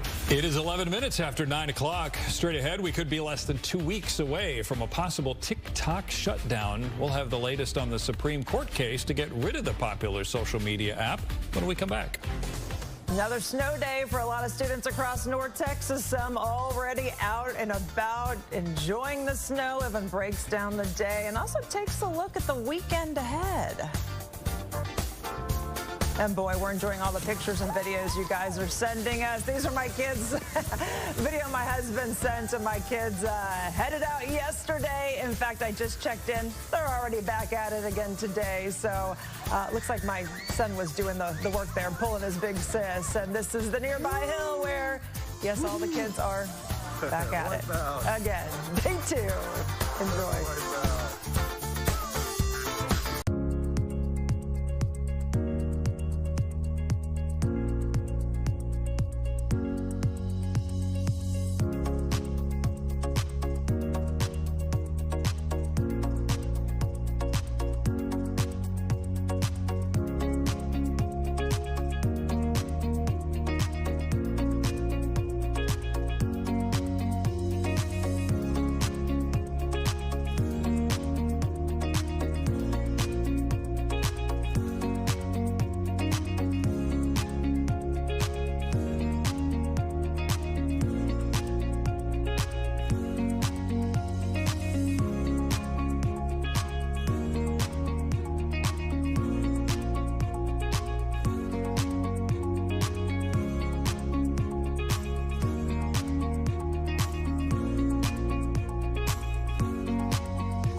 All right, sit down. Have a seat. You've been so Hold on, I don't even know how to use this seat. I know. You know, when we do crazy weather coverage, we don't make Evan run all. I mean, he's already running around everywhere, so he usually winds up staying, you know, in certain areas. I even put on the good cologne today. I feel like I thought I might. Sit next to you. we know he's been things cleared to come in here. Things are winding down because then he comes and actually sits with us and enjoys. This was kind of a crazy storm. Would it you was agree? because we got all of it at the beginning, right? And we didn't get a lot of it last. I mean, we got some. Let's be realistic. Not a ton. No, but you got to be realistic. It snowed in Texas last night. Normally people would freak out, but after what happened yesterday morning, it's like, oh, it snowed again. Yay.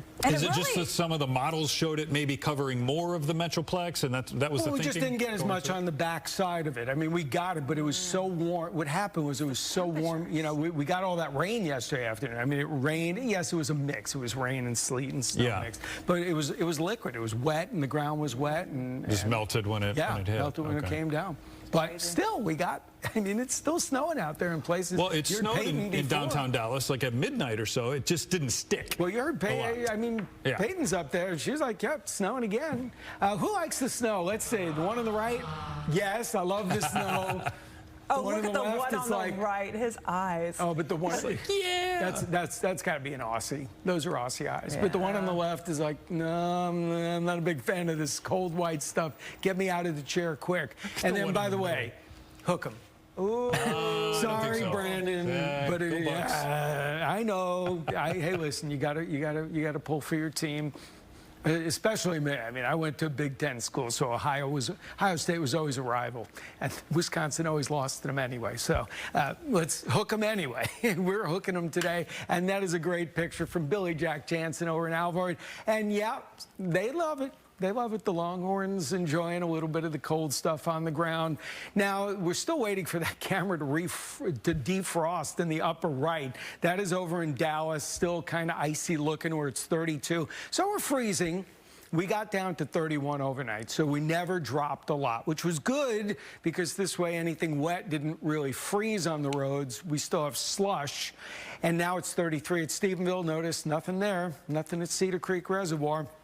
As we look at forewarned Doppler radar, there's your sweep. This is some light snow, more like flurries, maybe some steadier flurries in the darker blue up by, parts of eastern Wise County, western Denton County. So it is snowing lightly up here by Valley View and Sanger and Decatur. So this is coming to I-35, and it's 9:15 in the morning. Maybe till 10:30, this will be crossing the Metroplex. So is it going to accumulate? No. I mean, you could get a dusting out of this up north, but is it going to be something falling from the sky? Yes. I mean, 99 years out of 100, we'd look at this and go, oh my goodness, kids, run outside. There's going to be flurries. And after yesterday, it's like, just flurries? We can't make a snowman out of it? We'll go back inside. Have fun in the snow. Enjoy it. It's still freezing right now. Skies are already clearing off to the west of us, and that means we will see at least a little afternoon sun come in. It may take a while, but we'll see something to finish the day, and that'll help to melt additional amounts that's out there. That's why we're worried about some freezing tonight. Storm we have is more steady, and it is sticking on the ground. Little Rock got a bunch of snow. Memphis got snow. Northern Mississippi, Alabama got snow. I mean, it's pretty cold up there. Nashville's high as 34. We're in the 30s today. So as that storm, it'll weaken as it moves to the East Coast, believe it or not, but it's pretty moderate to heavy snow and a very cold rain on the Gulf. But for our future, after tonight's issue with the fog potential and the icy roads, it's just cold. Winds are coming out of the north. So this is going to be below normal, but not really brutal cold. Just nice, chilly weekend. And the Santa Ana winds will slowly be dying down. California, one more day of them today. As we look at the forecast, everything dries up pretty quickly. Just a little bit of flakes flying over the next hour or 2 hours, and then the clouds break up this afternoon. But with moisture hanging around tonight, a decent likelihood for fog overnight for two reasons. First of all, obviously, we just got the snow. Winds are going to be light, so moisture is going to sit near the ground. High above the ground, it's going to get warmer, so we get what's called a temperature inversion, which locks the moisture in a very low layer of the atmosphere, and you can get fog. And if we do, with temperatures in the low 20s, that could be freezing fog with black ice. That's not a good thing tomorrow morning. Please just look and be careful. If it's foggy by you tomorrow morning, please be careful. Don't go out. Wait until the fog burns off. And then it'll get better in the afternoon, and we'll finish the day in the 40s. 7-day forecast. Clouds break, flurries. Yeah, hang around this morning, then get out of here. 37 today, 46 tomorrow. Icy early in the day, potentially. And then Sunday, Monday, really after Sunday, it's pretty quiet into most of next week. We could even approach 60 or in the 60s by Friday, but it does look like it gets pretty cold again by next weekend. All right, Evan, thanks. Some breaking news to tell you about. President-elect Donald Trump was sentenced this morning in his New York hush money case, but he received no punishment. His attorneys tried to get the Supreme Court to intervene, but they declined. Last year, Trump was convicted of falsifying business records. Prosecutors say Trump attempted to cover up money paid to an adult film star to keep her quiet about an alleged affair. During the virtual hearing, the judge imposed a sentence of an unconditional discharge, which means Trump faces no penalties. Trump has denied any wrongdoing. U.S. Supreme Court could soon decide the fate of TikTok. Yeah, justices will hear arguments today over a law that bans the social media platform in the U.S. if it is not sold by its Chinese parent company. The deadline to sell is January 19th. Two billionaires, Kevin O'Leary, who's an investor on the TV show Shark Tank, and former Los Angeles Dodgers owner Frank McCourt, have offered to buy the app. TikTok has indicated it plans to shut down unless the Supreme Court strikes down the law. It is 9:21. Coming up, we're keeping an eye on the roads right now all across North Texas. Up to the north seems to be where it's the worst. We're going to talk with TxDOT about what they're seeing and also that potential for refreeze tonight.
Welcome back on this Friday morning. It is 9:24. Traffic moving along this morning, one day after that winter storm coated a lot of the highways with a lot of snow and a lot of sleet. Yeah, moving along for the most part. TxDOT pre-treated highways helped keeps the ice off some of them.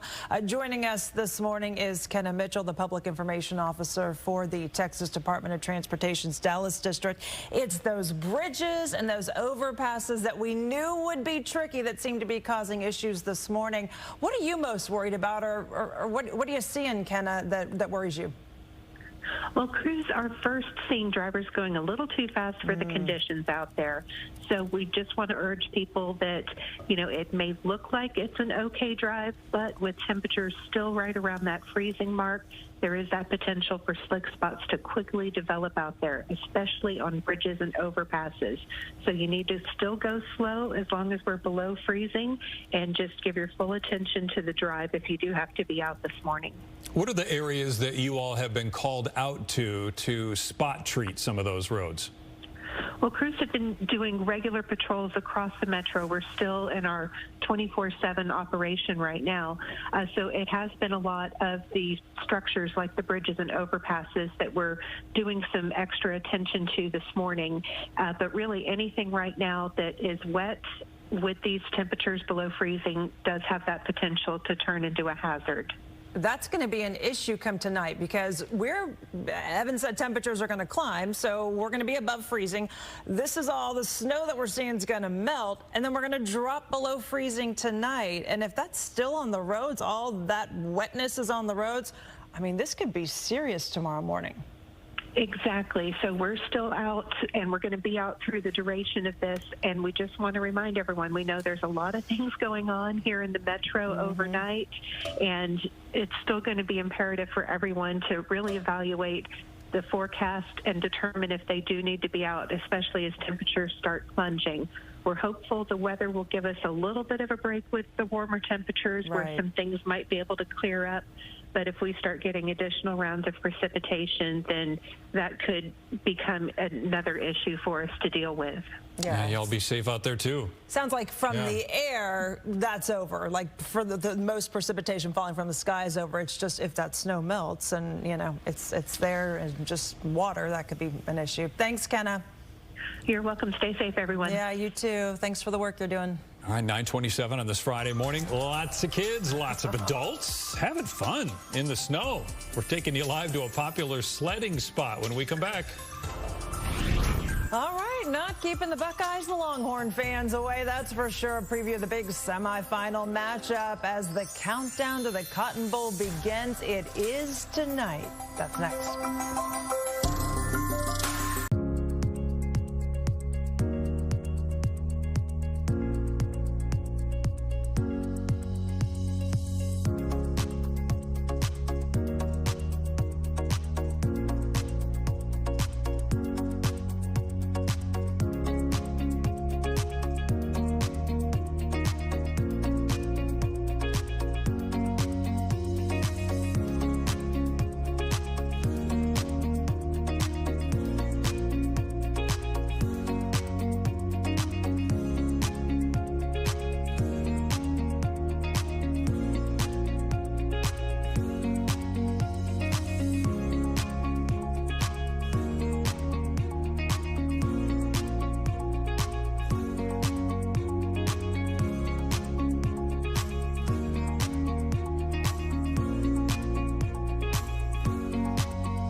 for you, live and local.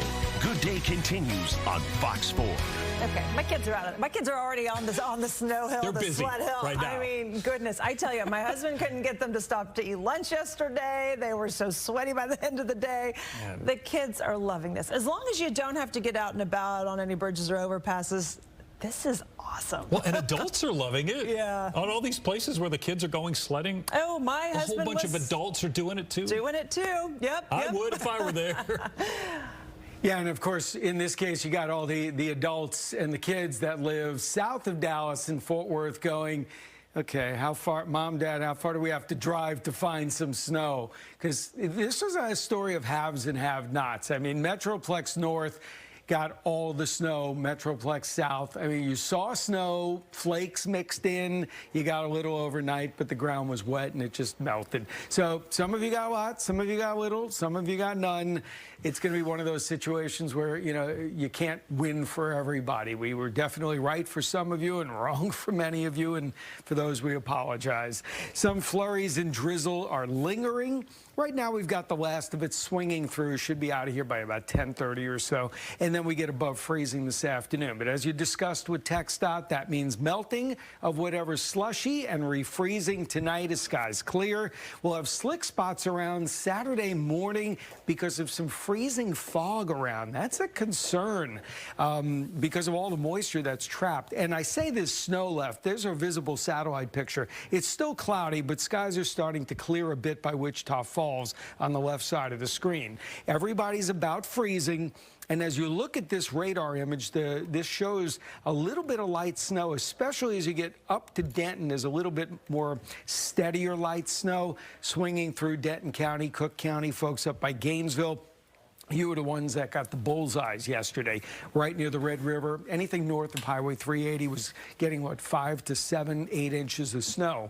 As we look this morning, you can see how that's kind of drying up, pushing through. It's already clearing to the west. So after this moves out, we should be dried up and clearing out this afternoon. Do watch for refreezing.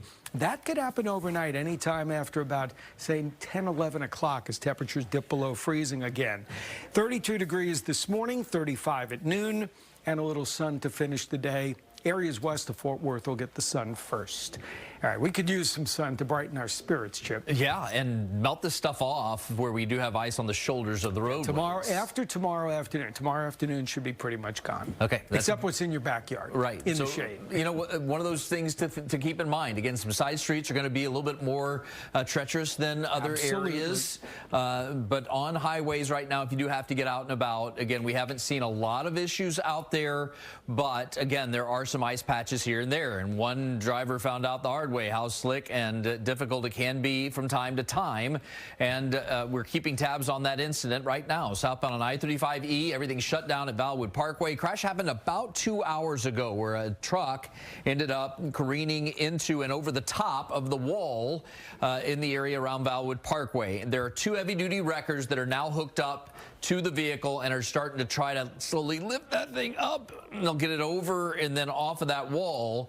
But after they successfully clear that out, you can see one of the heavy-duty wreckers that's actually going to be hauling this tractor trailer away on the left edge of the shot. There's still going to be a lot of work that has to be done with a hazardous materials crew that will have to address a diesel spill in that area. So again, we do not anticipate seeing any changes for the better here anytime in the near future. For drivers a little bit to the east of there on 635 LBJ and the 75 Central interchange. We saw some closures as when Ken Mitchell was talking with Brandon and Lauren on the northbound 75 ramp to go to 635 LBJ in the eastbound direction. Some snowplows just went through that area, cleared that out. You can see that ramp is open once again. And the earlier wreck on 635 LBJ moving in the eastbound direction at 75 Central just cleared from the right side of the roadway. Lauren and Brandon, back to you. All right. We like it when they can clear stuff out of there. Thanks, Chip. At least 3 inches of snow fell in Plano, leaving a lot of neighborhoods a mess this morning. I would say there was probably more than 3 inches in some spots, Peyton. Yeah, that is true, because she's up in Collin County where they got a ton of it. Good morning. Good morning, Lauren and Brandon. Yes, I'd have to agree with you. But, you know, what a treat for kids today who got off school. We've seen some checking out their snowmen this morning, adding to their snowmen. And, you know, we're in front of a school right now, completely empty. But since we've been talking about the roads all morning, I want to show you exactly what's actually on these roads. So on the top, you think it's just snow, right? You're looking at it, looks like a pretty blanket of snow, but underneath it is ice. It's already icing over. I've actually seen this just ice on the road while I've been walking around here in this school parking lot. So, you know, it's kind of what they say about the tip of the iceberg. You only see the top of it. You really don't know what's underneath it. And what we're seeing in Plano is some icy spots and some of those neighborhood streets that we've been driving on all morning. Now, there's also a lot of slush here. The precipitation has kind of been coming down. I want to say it's like a little bit of a nice snow flurry.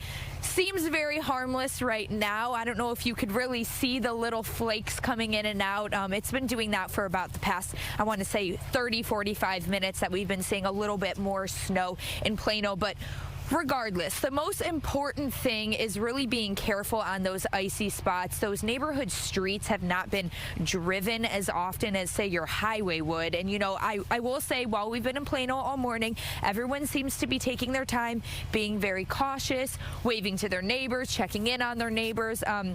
Everyone seems to be very friendly and know each other and just excited about the snow. But when you're getting behind the wheel, it's a whole different story. So, you know, you really want to make sure that you are keeping this ice on this bottom layer in mind when you are out and about. Back to you.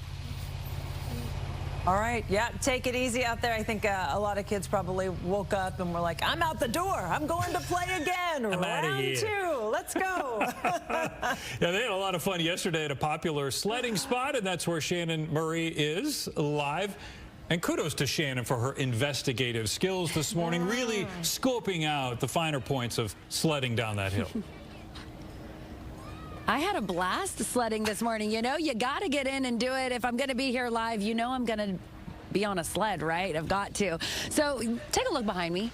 So many people here today. You can hardly get a parking spot here at Flagpole Hill today. And we've seen people out here since about 7 o'clock this morning. Some of these parents here telling me their kids were up at 6 a.m. Like, let's go. We got to take advantage of this snow before it melts away. We've seen sledding. We've seen snowball fights. We've even seen some snowboarders here today. Take a look. They got a couple of good runs in on their board this morning. Ryan Oldreeve tells us that he grew up around this area, and he would come snowboard this hill when he was a kid. Now he's here again, making more memories with his son. It was sleepy times at the Oldreeve house. I was like, hey guys, if y'all really want to do this, we got to go, you know. And when you get a little bit of dusting, it kind of turns this little Dallas place of ours into a regular ski resort. How does this compare to Colorado? It doesn't really compare. They had like 102 inches of snow, so. 102 inches. Can you believe it? And you know, they just got back from a trip to Colorado, Lauren and Brandon, and so they were telling me they had a blast snowboarding there, really kind of got some good experience, and now they're ready to snowboard here. But yeah, it is a little slushy. It's not the fresh, fluffy powder that you hope when you go skiing or snowboarding, but they're making it work. You know, we're in Dallas, and you're going to do whatever you can to get out here and get on your board. We've seen people with, you know, plastic tubs. We've seen people with old school wooden sleds, inner tubes, you name it. They're going to use it and get out here and get down this hill. Yeah, you know, the farther north you go, I feel like the fluffier it is. And you shared a video on social media, one of your good friends, who's now my friend because his son plays hockey with Beck. But you've known Matt for a long, long time. And if anyone's going to break out his skis, it's this guy. And we all know one, right? Yeah. Right down Matt the backyard. Is an awesome skier. And I mean, he could probably give lessons and, you know, be in Colorado somewhere as an instructor. And here he is in his backyard, just skiing down the hill with his kids. And yeah, it's just a small world. I know you know Matt as well and his family from hockey, Lauren. They're a great family. His sister Kelly is my best friend, and she sent that video in our group chat yesterday. And I said, oh, I got to put him on the news. He's skiing in his backyard. I mean, how often do you get to do that? In Texas. Pretty awesome. I mean, almost never. never, right? Way to go, Dad. What I love is the dog's like, let's go, I'm ready. So, yeah, everyone was having fun. Nice to see. Thanks for sharing, Shannon. Well, the Texas Longhorns and the Ohio State Buckeyes will battle it out tonight for a spot in the national title game. Cotton Bowl Classic right, tonight at AT&T Stadium, and Fox 4's Paige Ellenberger is there live with a preview. Good morning, Paige. Hey guys, good morning. Yeah, and while Ohio State is the favorite heading into tonight's matchup, Texas says it's going to play its best football yet, and no one should count the Longhorns out, but both of these teams, man, do they want it bad. The Longhorns haven't been to the championship game in 20 years. Their last title back in 2005 with quarterback Vince Young, and while Ohio State's last title was a decade ago, the Buckeyes feel like they have unfinished business here in Arlington. They played at AT&T Stadium in the Cotton Bowl last season, but lost to Missouri 14-3. Both teams have incredible momentum heading into tonight's 6:30 kickoff, so it's sure to be a tough but a fun one to watch. I could probably poll everybody in this room, and you'd probably all agree they're the favorite to win the game. And that's okay, but that's football, that's sport. That's why we have to do what we do. So the bottom line is this game is going to be played, and the team that plays the best and executes the best is going to win the game. And so there's a lot of opinions out there, I'm sure, of what everyone's going to expect, but ultimately it's going to come down to the players on the field and how they play.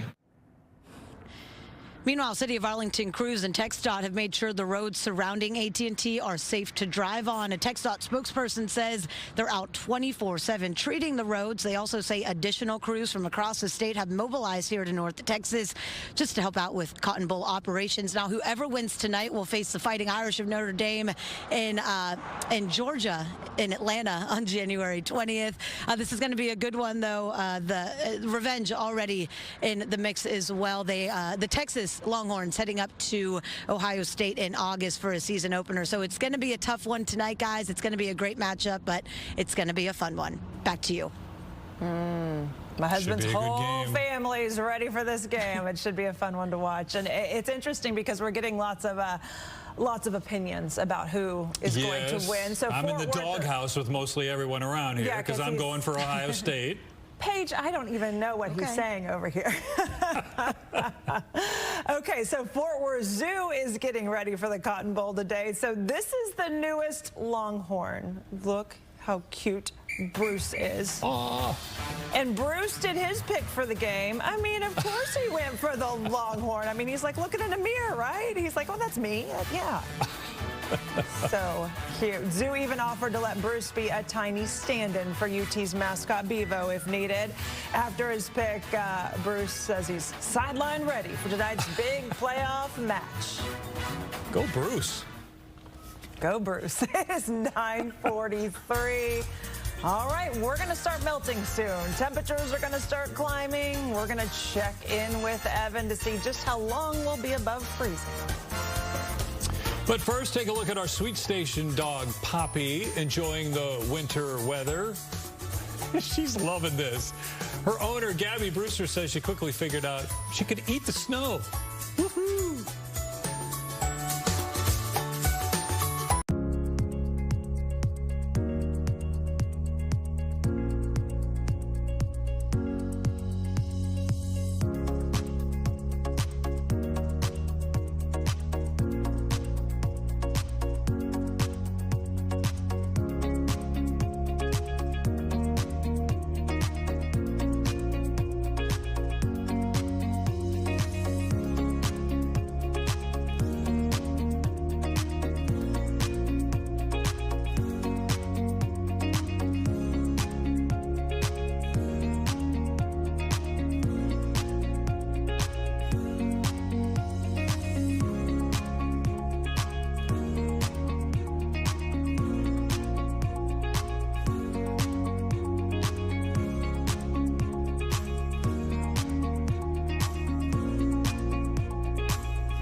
All right, welcome back on this Friday morning. It's 9:46.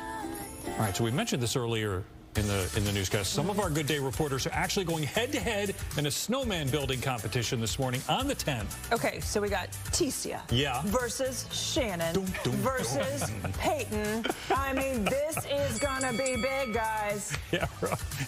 We know not everybody got snow, so we're kind of creating our own in the studio this morning. Yeah, this is the only snow we have here in the studio, but we're having fun with it. I love that the reporters on Good Day have been really making the most of it. I love the snowmen we've been seeing. Yes. We're going to be doing a couple of competitions this morning. So we've got some inside stuff. So first of all, there's no better way to like cozy yourself on a cold day than with a hot soup. Hannah is our chef today, going to be sharing a soup recipe. Be warned. We are also, today's the first day of Girl Scout cookie sales, but can we identify them in a blind taste test? I feel like I would be pretty good at this. I love Girl Scout cookies. Well, I love sweets. Brandon, you know that. Do you love sweets? I'm a sweet okay, person. well, we'll find out. But yes, I'll be making my favorite wintry soup. That and more when the 10 starts in less than 20. We'll see you there. Perfect. Looking forward to it. Thanks. All right, Evan, take it away. I think the most amazing thing that I just saw was Steve's snowflake actually flew when he blew. I mean, that was like some physics there. I'm impressed. All right, let's get you to the weekend, because who's ready for the weekend? Yeah, a lot of people are. Kids, you've had, what'd you have, 2 weeks off, 3 days of school, then another 2 days off. It's like, we could do that every week, and then it's called not learning anything. All right, we start this tomorrow morning with icy fog. It may not be pretty out there, but the rest of the forecast is great, and we're getting ready for the Cotton Bowl. Everything should be drying out. Skies will be at least clearing late in the day. No, that's not the horn song. Oh, we can't play that. Then we'd have to pay them. Well, we can show that. Look them. I know. Is that at my house? That looks like something my husband would do. Well, that is kind of, hey, listen, that's something you do. Oh, dear. Yeah, it's up in McKinney. That's in McKinney? Yeah, Jeff took that picture. That is cool. Wow. That is not AI. I always wonder about that. I'm like, did they have that many deer in McKinney? Well, I guess so. If you find yourself a rural area, and they got all the snow. Collin, Denton counties up to the Red River. Gainesville over to Sherman and Bonham, basically Highway 82. You got the bullseyes, 6 to 8 inches up there. Still a little snow flying. Maybe some flurries near Fort Worth, especially on the north side. But radar is showing at least a little light snow flurry activity rolling through 35 right by the Denton split up towards Sanger. This isn't going to amount to much. Temperatures are around 32, 33. It'll fall. You'll see it. You'll be like, ooh, that's kind of cool. It's blowing through. And once this blows through, we'll be done. As a matter of fact, Futurecast shows everything getting out of here. And late in the day, we'll at least get a little sun right before sunset. Of course, that'll warm us up a bit to 37 later in the day. But then as soon as the sun sets, it means we go down quickly. So while we may see freezing temperatures go away this afternoon in the 30s, I also think with clearing skies, we're going to get quite cold tonight. You can see this last little piece of snow going through. It's like, oh, don't forget about me. I'm the last one. It's like the one coming up from behind. But this isn't going to do much. The main storm is gone. We start clearing out. It's already clearing nicely out in West Texas. And while we'll be sunny and drier tomorrow, we have fog first thing in the morning to burn off. And that could be freezing fog. We'll talk about that in a second. But we do get a cold front Sunday, which kind of reinforces some of the chilly air. It's going to be chilly this weekend compared to normal. But compared to what we just went through, I think it'll be fine. Just get outside and enjoy temperatures in the 40s.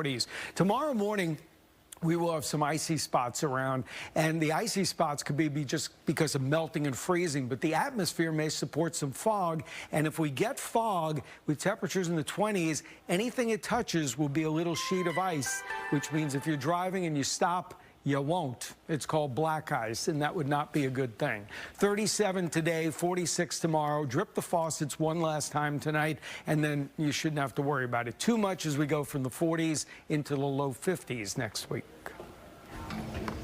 All right. It is 10 minutes away from 10 o'clock, and coming up, one North Texas man isn't going to let this cold weather stop him from going for a swim, maybe doing a snow angel. Oh, my goodness.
airport. Ooh, we've got some action there. It snowed there. Are delays and cancellations. If you're flying, check it out. Make sure you're going to be leaving today.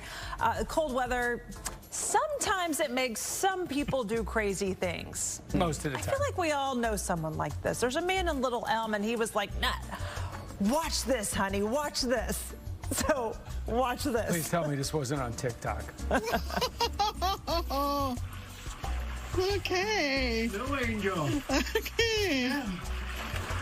Oh, boy. Polar plunge. Polar plunge? You know he went to his wife and was like, hey, honey, guess what I'm going to do? Guess what I'm going to go do? Come video me. Things people do right for there, years. though, his face looks like, oh, maybe this wasn't a good idea. I'm going to be quiet. Thank you to Zarina from Little Elm, the Aubrey area, for sending that in for us. Her husband, Trace, did the polar plunge. Very crazy. Yeah, that's These crazy. are the things I'll miss on TikTok when they get rid of TikTok. You know what, though? I just love seeing, like, my husband was sledding and going down the thing yesterday, the big old hill. And it is fun when you can kind of be a kid again, you know, where you just let it all go and have fun. I suppose. Yeah. I suppose. Until you hurt yourself. Tips over it. Right. And then, yeah. That's the thing. Well, he's got pneumonia today, but other than that, he's He doing pulls a great. hammy while he jumps into the pool and suddenly he sinks to the bottom. His wife's going, well, when are you going to come up, honey? When are you going to come? Hello. He's okay. I tried not to say anything. And I did. Physically, mentally. Oh. North of us, who are in Dallas, those in Wise County, northwest of here, they saw some. Look at the size of that snowman. We have not seen snow like this that you can build these kinds of Check this snowmen. out. They made this one in Decatur. It's 12 feet tall. That's Man. Super cool. I said yesterday this was going to be good packing snow. Oh, yeah. I really want to know how they got the top on. They ladders That and second stuff. one, No kidding. But it's heavy, and I mean, it would mean just get a boost, and that's amazing. That really is well done. Wow, Yeah. no kidding. One of them made of Frosties. You can see them rolling the pieces up the hill. Boy, that was worth it. Now, how long do they stay around? That one will be around for a while. I think it can get into That's like a refrigerator. middle of next week. There's a book called What Do 12 feet. There's a book called What Do Snowmen Do at Night? And we're about to see. It's kind of like what when they start Do a stop action there. In the 40s during the day, that'll be around Today. until next week. Yeah, so. that's what Okay. That's what we get to. All right. Well, stick with us. We'll He check might look back like in with this, Evan. but he'll be around. His hat will kind of be all crazy, but hey, that's okay. We'll be right back with the final check of the weather.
Yeah, still got some flakes flying, especially north of the Metroplex right now. They'll be out of here. We'll see a little sun to finish today. Be careful of icy roads tomorrow morning if we get some freezing fog, and then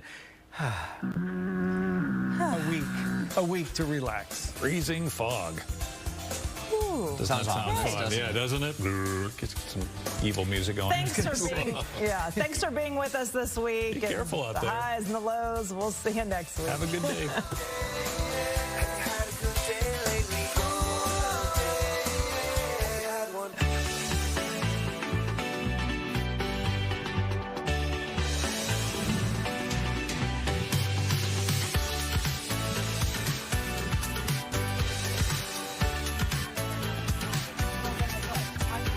Oh my gosh, this is so cute. Shannon looking like she's having so much fun during her live shots on Good Day this morning. I love to see all the fun North Texans have had during these snow days.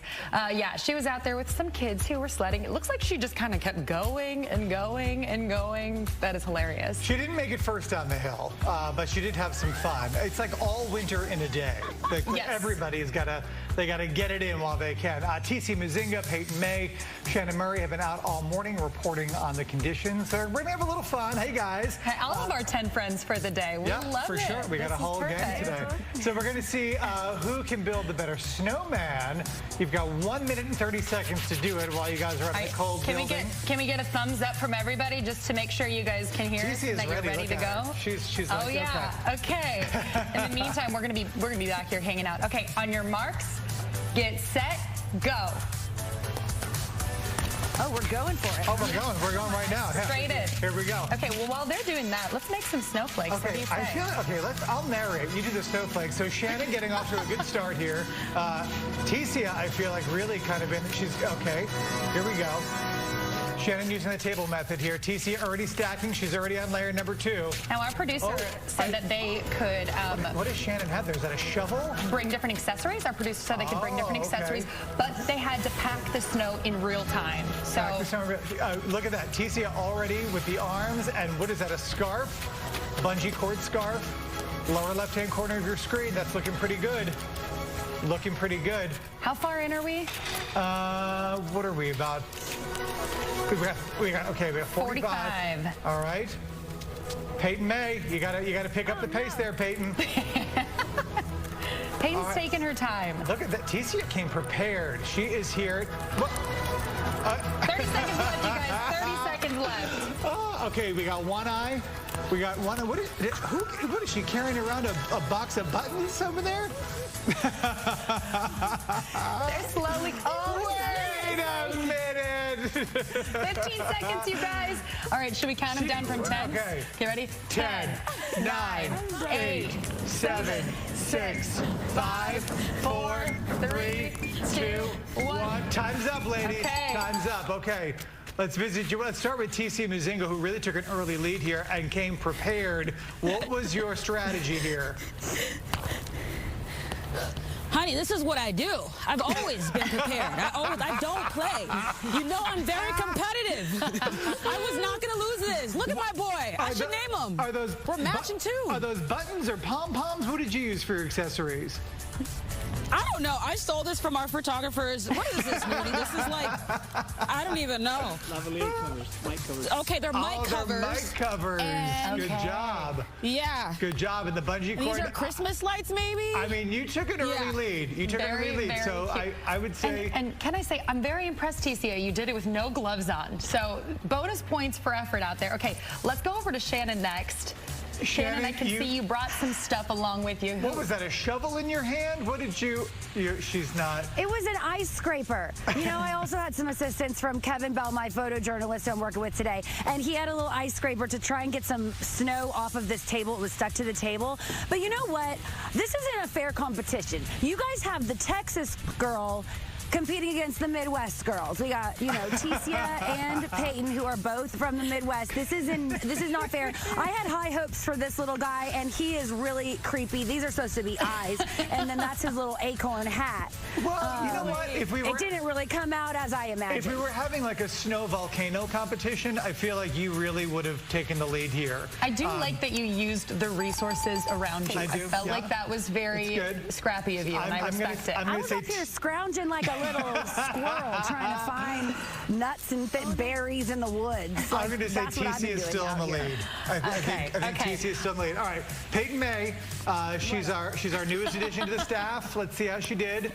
You had a little bit of a different strategy here. Wow. I mean, you've really outdone yourself. I mean, I am from Chicago. I know what I'm doing here. And, you know, this is my chance to introduce you to our newest Fox 4 meteorologist, already mic'd up, boots on deck. I mean, he's ready to go. This is my teammate for the day. I am so, and did you gather all that snow during the 30 seconds? That is so much. No. With all due respect, you guys didn't see anything. I didn't. With all due respect to Chicago, that city does have a reputation of people being less than authentic in their efforts, let's just say, sometimes. Steve, why would you say something like I'm that? detecting a little bit of cheating. I'm detecting cheating, which means Ticia Muzinga, you are the winner of our snowman building contest. Let's go! Well done.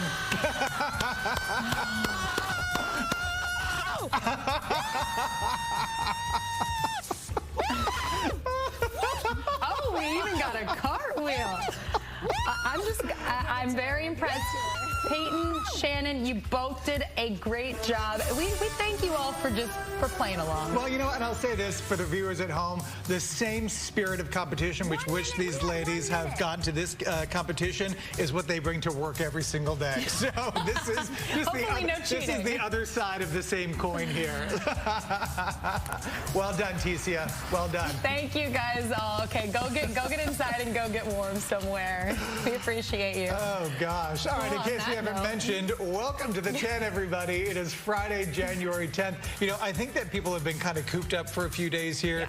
At least the people up north have gotten to get out and play in the snow. The people kind of south and where we live in the downtown area, I've just been looking at cold rain for a couple of days, so people are starting to go a little stir crazy, I think, including us. Yeah, we're in that mixed area where if we do get a couple of snowflakes, it quickly goes away because then it's getting rained on. And because of this inclement weather, hard to bring very many guests into our studio. We don't need guests. We have you. You know what? We don't need a professional chef. We're gonna start from the basics today. I'll be playing chef today. I'll be making one of my winter favorite soups that I kind of keep in the rotation during this time of year. I have a winter soup as well that I enjoy making. Okay, maybe it'll be our Friday tradition. Maybe we'll do soup again next Friday. I like it. Plus, guess what? Girl Scout cookies go on sale today. We're going to put our taste buds to the test to see if we can name the flavors while blindfolded. We love a blindfold on this show. I've been blindfolded more on this show than I think I have in any other part of my life. I mean, it's all for the fun of it, right? I think it'll be good. This is my kind of competition, right? Where you even if you lose, you're still eating Girl Scout cookies. You were? So do you really lose? Were you here when Marlon Wayans was here? Mm-mm. Okay, so we were blindfolded with him. We did like a marching in place challenge. Yeah. Who won that? I did not. Okay, I did not so maybe you'll get your blindfold redemption today. Perhaps. Maybe. We'll see. All right, it's time to take a look at what is trending at 10 o'clock. Here we go. It's the snow, right? But some of us are more used to it than others. I mean, you grew up in Minnesota. I mean, this is like child's play for you. Yeah, I mean, well, here's the thing. The Minnesota, its system is more established for snow. So I will say when it snows a lot here, it hits me harder than it does in Minnesota because you don't really see the effects of it on the roads. I learned how to drive in the snow. But my favorite snow memories growing up are snowboarding and skiing. That's my cousin Kyla that I'm sitting on. And And this is probably not one of my favorite memories. This was one of the storms that I covered, being out there in the snow when was it that is 2021? just cold, cold, cold. Whoa, what that is one that? was probably a couple of years ago. I mean, and then of course you have like where do you at Elsa's house? Like where do you come up with this stuff? Is actually in my hometown, the one on the far right. It's in Stillwater, Minnesota. They do this Ice Castles event every year. They also do it in St. Paul, Minneapolis. If you ever get a chance to go when that event is happening, I highly recommend it. And it is exactly what it sounds like. They literally make castles out of ice. They're so beautiful. There's something about living in a place where it's like people are intentional with the cold weather, right? Like I used to live in Burlington, Vermont for a couple of years, and people are there because they enjoy the snow. Like people are in Minnesota because they like the Minnesota winter, right? So like when people really lean into it and you're prepared for it, and it's not like I had a girlfriend of mine, they just got back from a ski trip and she posted on Instagram the other day, she goes, yeah, I'll just pop right back up to the attic and get these snow clothes out so you can play outside for 5 minutes again, right? Like it's just not part of our, routine.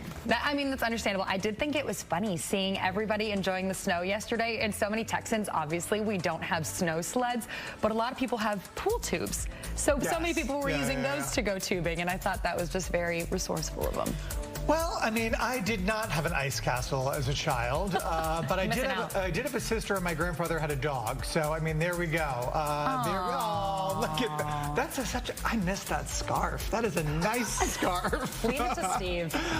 There's snowmobiling at my grandfather's place, now my sister's place in Pennsylvania in the Poconos. We were just up there with the kids this summer. There we are, just out there playing in the snow, man. It's good stuff. Interestingly, we were talking about school closures and stuff. When I was a kid, you'd have to wait till the morning of. How do they do it? I mean, like you'd wake up in the morning and you'd watch the local news and to see the scroll, if it was going to happen. Like, none of this like, hey, we're closing in 2 days from now just in case. I mean, that's weird here, to me. It's not normal, but I think it is. They're able to anticipate certain things more. Like we know the plowing system here isn't the same as it is in those northern states. So we know if we're getting any amount of ice or snow, it's not going to be good. Yeah, when I was in Vermont, we used to go to Montreal quite a bit. It was like an hour drive north. And talk about a city where like it is like a well-oiled machine. Like I mean, the snow plows come, they dump everything into the lake pretty much, and I mean, it's intense. It's pretty cool. That is so funny. Well, we also love seeing your pics of you enjoying the snow. Obviously, it might be slush in some of those areas, but we got so many viewer photos and videos yesterday. Let's take a look at a few of them. So this is Sailor and Legend Caraway. Decatur, Texas, man, they got quite a bit of snow. Look at the size of that snowman. I mean, that's some good stuff right there. They got enough snow, obviously, to build a really proper snowman. Probably one of the best ones that we've seen. So thanks to their Uncle TJ for sending that in. And I think it is so sweet to see all the little pups and kitties enjoying the snow. Look at this pup in his little sweater. He seems a little unsure about whether he likes the snow or not, but he definitely is dressed for the weather. This picture, by the way, from Damon Connolly. This pup, here we go, loving the snow. Racing across the backyard with a major case of the zoomies. Thanks, Ricky, for sharing this video. Did you see Peyton Yeager was out with her dog, who was loving the snow as well? Her dog looks like one of those dogs that is just meant for the winter, built for this. Okay, Jessica Walker shared this photo. She says, everybody meet Joe, her snowman. The snowman from Denton. I know Denton was one of those areas where we saw a ton of snow pictures. It looked like they got several inches up there. Josh Milton sharing this family photo. This is in Allen. Everybody bundled up and staying safe. They didn't let a little snow stop a little family walk. It's nice when it's quiet and the snow. There's a sound in the air. You know what I mean? Like a fresh snow where there's a difference in the sound quality, the ambient sound quality, right? Because of the way that the sound reflects off of the snow. So it's really nice to get up there and walk around as long as you're staying safe. Sherry Berry, I love that name. She says her twin grandchildren made a snowboarding ramp off the patio in the yard. Okay, that is impressive. And their yard looks beautiful. This is on the Frisco side of Lake Louisville. And you mentioned just how it sounds so different. I feel like there's a stillness calmness in the air when it snows a ton. And then, I mean, obviously something like Louisville in the summer, very busy, a lot of people out there. But there's just something about these days where everyone takes a pause that's kind of nice and refreshing. Yeah, and this kid is giving the energy of every third-grade boy at my son's school wearing shorts when it is. I don't need a hat, Mom. I'm good. Yeah. I'm good, Mom. Well, we'll see.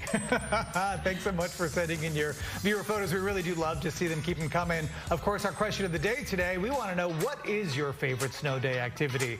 So are you more of a snowball fight? You building a snowman? Or are you making snow angels? Or maybe you just like to stay inside. You can vote by scanning the QR code on your screen or by checking out fox4news.com/vote. Yeah, if it's not skiing or snowboarding, I'm one of those stay inside people, despite what you just saw in those pictures. Yeah. Don't be fooled. You'll find me in the lodge. Yeah, I'm kind of a wimp. Okay, stick with us. So we are going to take a look at this wintry forecast when we come back.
Coming along. You know what? I'm just getting started here. So some of them have like little templates on them. I didn't realize that, which is probably why they're so good. I was just going to kind of go rogue here. Okay, we're checking out some more videos and photos that you guys have sent in. Here's a look at a scene from Aubrey, Texas yesterday.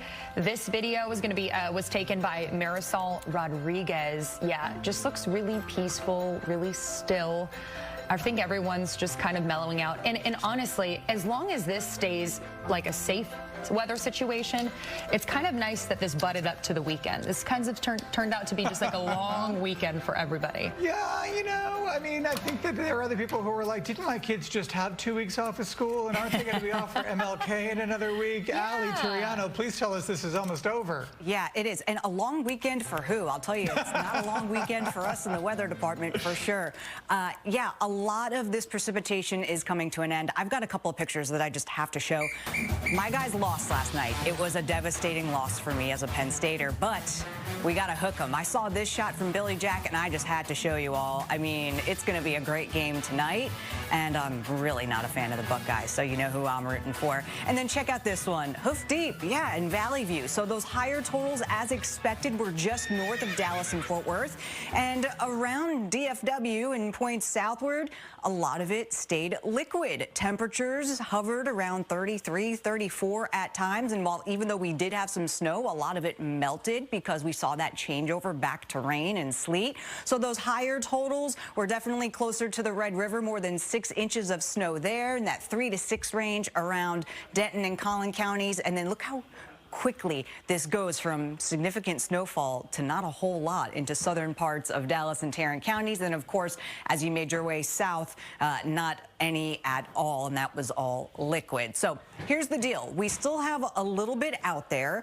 Temperatures hovering in the low and mid 30s. We are climbing above freezing everywhere today, and we will see some melt for those northern zones, but it's the higher elevations I'm going to be most concerned with. A lot of those ramps, that's where the roads are still going to be kind of tricky. Look at all the snow on that camera in Lantana, and then you look at Stephenville and the grasses as just clear. So there's the last little push of some flakes we've got moving through parts of Denton and Collin counties, trying to move through Tarrant and Dallas too.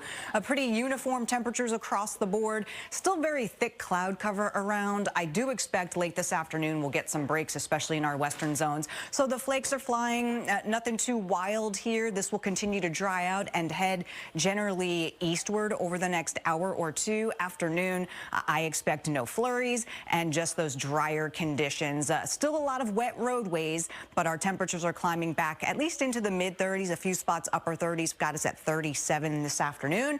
And then here's the problem. The roads are wet, right? So we're going to drop down into the 20s tonight. So even for areas that had rain last night and early this morning, the roads are still wet. That's going to ice over. Black ice is going to be a situation tomorrow morning, along with some freezing fog potential. So that is still a problem. While the precipitation has come to an end, we're not out of the woods just yet. So still some slush out there for the next couple of hours. I think a lot of that is just north of DFW and those higher elevation roads and ramps. For the most part, some melting, no issues this afternoon. And then we're going to see that refreeze and black ice tomorrow morning. By tomorrow afternoon, we're back in the 40s, so I don't think we'll have any issues after that. So we are coming to an end here with this winter weather moving through. North winds, it's cold, it's uncomfortable. If you can stay indoors all day, I know I would be doing that. But watch what happens. We're clearing out some of that cloud cover, fog development, freezing fog expected tomorrow morning. And look at those numbers. We are in the 20s. South winds develop, so that will help us. I do expect some clearing in the afternoon, and those 40s will be back.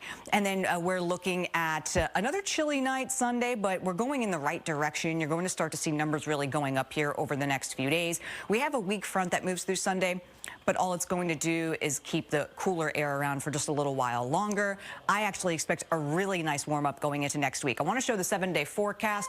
Just use a little extra caution, slow down, no need to speed today. And then again, tomorrow morning is the last bit of it where we expect that black ice, and then we're looking at some good conditions heading into next week. Oh, so happy to finally see the sun. Okay, how'd your snowflake turn out? I don't think we need to discuss that. Where's mine? I mean, I think here we are. This is my mine. first one. A little basic, but that's okay. Well, I think I didn't do the corners right. But look at this little one that somehow came out. There we go. Look at that. Look at that. Little and mighty. Yeah, there you go. All right, hey, coming up next, so we were in Vegas earlier this week for the Consumer Electronics Show. A lot of really cool stuff, but guess what? Not everything's a home run. A lot of great inventions on display, but some of them are getting an award that you might not want. Worst in Show, coming up next.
National Consumer Electronics Show is wrapping up in Las Vegas, but you say not every product there was a home run. Yeah, so PERG, the Public Interest Research Group, has released its worst in show list. This is based primarily off of security, sustainability, and repairability.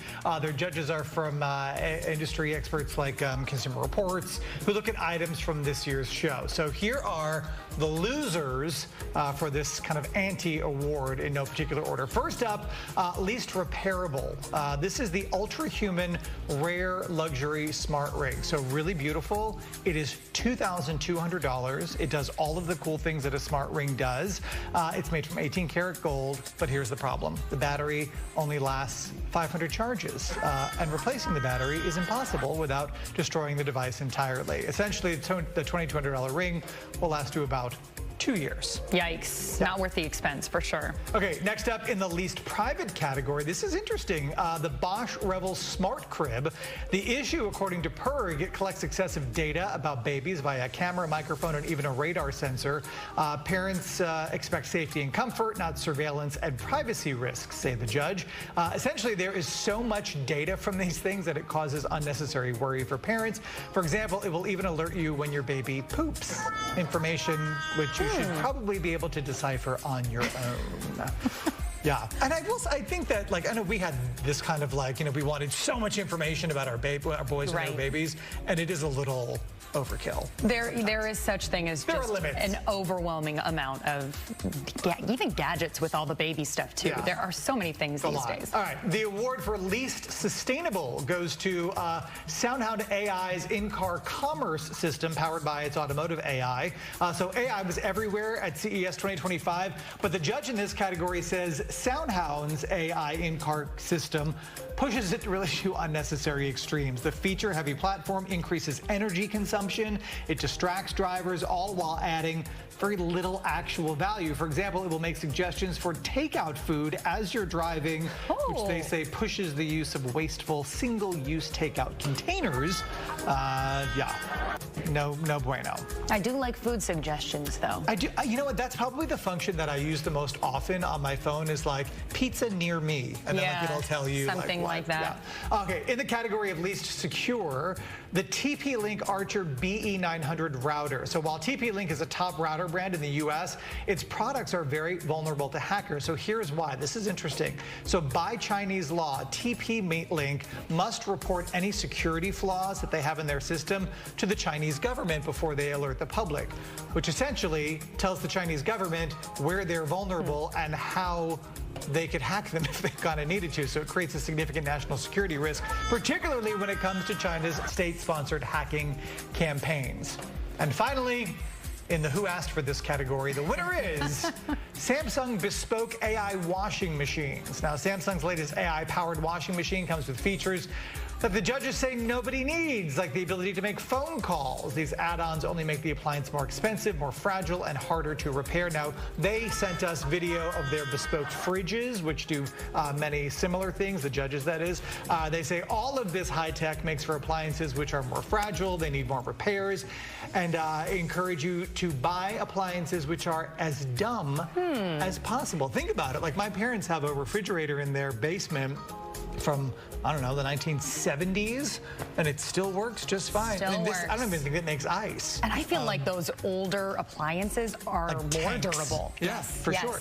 One thing I want for a fridge is something that can assess every ingredient that you have in your refrigerator and give you ideas for recipes. Did we not just learn anything? But just something like that. Like, if there is going to be an invention, that's something they do. They have, but yeah, no. A lot of these AI fridges, they'll tell you like expiration dates and stuff, and they'll also say, okay, based on what's in your refrigerator, here's 50 recipes that you can make right now. See, I would actually, I would like that. Yeah, you know what? We have a touch screen on our washer and dryer. It drives me nuts. I can't wait till this whole thing breaks down because I want physical buttons. Because every now and again, I go to turn it on and the screen's not working. And I'm like, now I gotta go behind it and unplug it and plug it back in. And just give me a button. A button and that old school dial. Always works. Yeah, Never always lets works. you down. Yeah. All right, stick with us. we're going to find out, what's under A, what's under this green tablecloth that we have here. We're going to see if we can tell which Girl Scout cookie is which in honor of the start of National Girl Scout This is a Cookie blind Showing taste Time. test, right? Yep, blind for me and you. We're going head to head. Here we go. Stay tuned.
All right, taking a live look out at Fort Worth with our tower camera there. The good thing is that the snow is pretty much now just on the sides of the roads, out in the grassy areas, now over to Dallas.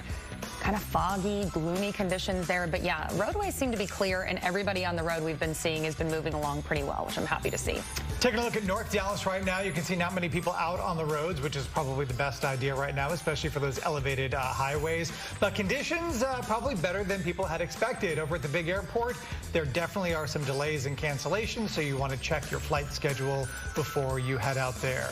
All right, good conditions now means we're going to show you video from 3 years ago. Look at that.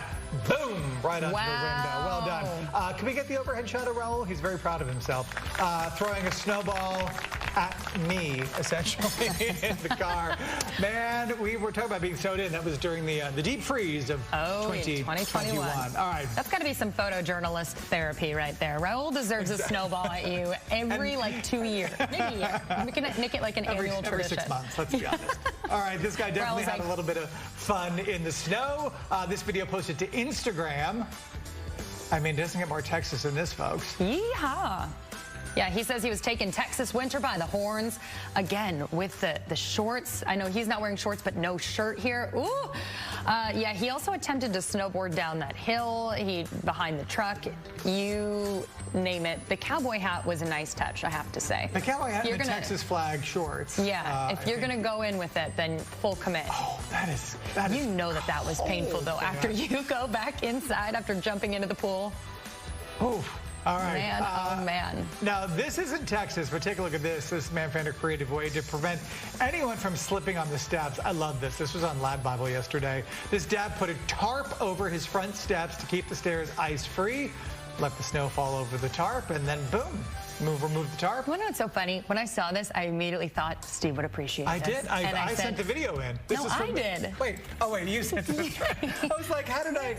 But I said, let's put it on TV. We pretty much have the same brain at this point. It's as if you sent the video. And no, but I saw this and I thought of you. So I could see why you felt this is some this was dad so wisdom, close to your heart. right? Yeah. I love it. Feel like you're going to be doing this next. Just pull it right up. Pull the tarp up. That's got to be such a good, like a relieving feeling. Just the snow falls right down. It's like removing painter's tape after you, yep. edge Okay. the wall. Another good use of a tarp when it comes to snow. So if you have either stubborn or maybe high maintenance dog who's not a fan of the snow, you can try this. Make it a little easier on them. Block off a piece of the yard for their bathroom break with the tarp. This helps so that obviously they're not walking on the cold snow with their bare paws to get there. I know a lot of people also get boots for their pups, but not every dog likes the feeling of the boot on their feet just because it's a foreign thing. Well, and frankly, like the paws aside, like I don't want to put my butt on the snow if I've got to poo. Yeah. Like, nice. That's a great idea. All right, let's take another look at our question of the day. We want to know, what is your favorite snow day activity? Is it to do a snowball fight like Raul, a one-sided snowball fight? There is it to build a snowman. 26% of you say that. 3% making snow angels. I thought there would be more snow angel Our fans kids, first thing they did when we got to New York for Christmas, snow angels. It's like a rite of passage for the winter season, for sure. Or 58% of you, I stay inside. Yeah, you can vote by scanning that QR code at the bottom of your screen or by going to our website, fox4news.com/vote. Okay, are you ready for a snack? Always. Okay, let's do it. So like we said, the Girl Scout cookie program starts today. It runs through March 2nd. So in honor of all of that, we're going to have a little fun by trying doing a secret test, or I guess a mystery test. I don't know. So there's no new flavors. Oh, we've upgraded our masks. This is nice. There's no new flavors, but they're doing something different this year. So instead of introducing a new cookie flavor, they're using the s'mores cookie, which I love, and doing a s'mores pie that you can buy as well. So Norma's Cafe is the official partner of that. They're making the pie. I think we have a picture of the pie. Do we? Do we? Let's get it up.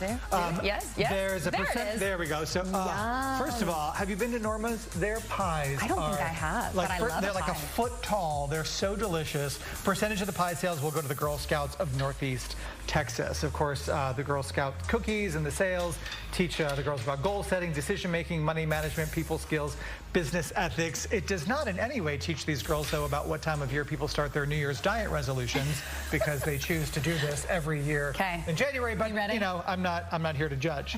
I like it. Cookies are good year round. You got to build that into the diet. So do you even know any of the names of these things? I guess we'll find out. They do call them different things regionally. Okay. So I have a feeling a lot of the ones we try, I might call something different than they would call it in Texas. Okay. So. All right. Do we have a helper to get? Okay. Yeah, you guys might need to guide where. Okay. Do you want to start from your end? I'll start from mine. Okay. Where are these cookies? Are they in the front or the back? They're in the back. Okay. Okay, this one? All right, Is you this start with yours, yeah. I can already tell this is a Thin Mint. Feels like it. That's cheating. I can just tell. You can feel it. So, yeah, this is a Thin Mint. I don't really know their names. That's my sister's favorite one. Okay, so apparently there's a point system here. So oh, really? Identifying the flavor is 1 point. Identifying the name is 2. Is that right? Okay. Okay. This is a peanut butter cookie. I'm going to call it. Is it a do-si-do? Is that I the still peanut have butter like the mint flavor in my mouth. What's it called? Emma? Tag along. Tag along. I knew that. Okay. Okay. All right. Are you going next? Go ahead. What is this? This is so good. Can I get another one of them? Okay. Here we go.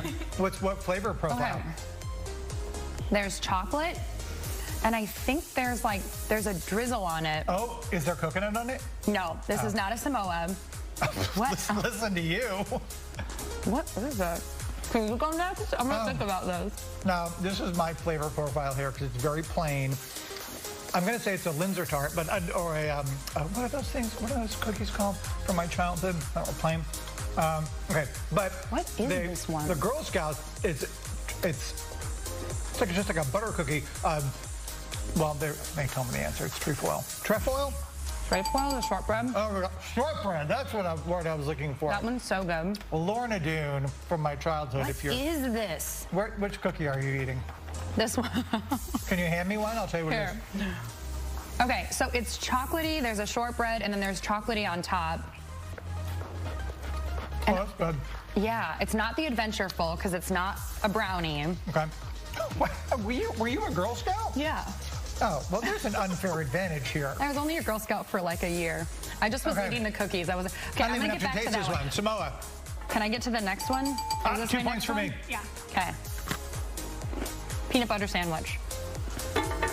What are you, like some sort of cookie savant? Is this the same one? Yes. Oh, what's your name? Oh, that's This is called the peanut butter sandwich, where I'm from. Oh, we can also call it do-si-do. Yeah. Okay. Where's the other one? We tied? No. That's a Samoa. Okay. Delicious. Okay, so let's run it down. Girl Scout. I think the second one I tried was Adventureful. I didn't taste the brownies at first. This is a Samoa. And then the first one I got Thin Mint. Then these are both the peanut butter You're just going to wrap it up over there by yourself? Or? Yeah. Can I just have them all? What do you have over here? I left like 5 minutes ago. My favorite is the shortbread one. I love that she's still blindfolded. That was fun. That was fun. Yeah, delicious. Wow. Okay, support your local Girl Scouts. And Girl Scouts, we love seeing you out and about. I'm much more prone to buy from you if I see your cute little faces warehouse of cookies. Yes. At the supermarket. I'm there. When you send your mom and dad to sell it to me at the office, I'm not as inclined. Yeah, you can also get them online, too. Yes. So we have a link on our website, fox4news.com, if you'd like to buy them. I do want to remind people, I will often, because again, worrying about eating cookies, you can buy cookies and send them overseas. You can just make a donation. You don't have to buy the cookies when you go to see the girls, right? Okay, so we'll be give right money. back.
Well, I know it's losing on our poll, but I'm so happy to see that some people are making snow angels. This is Royce Meyer in Denton.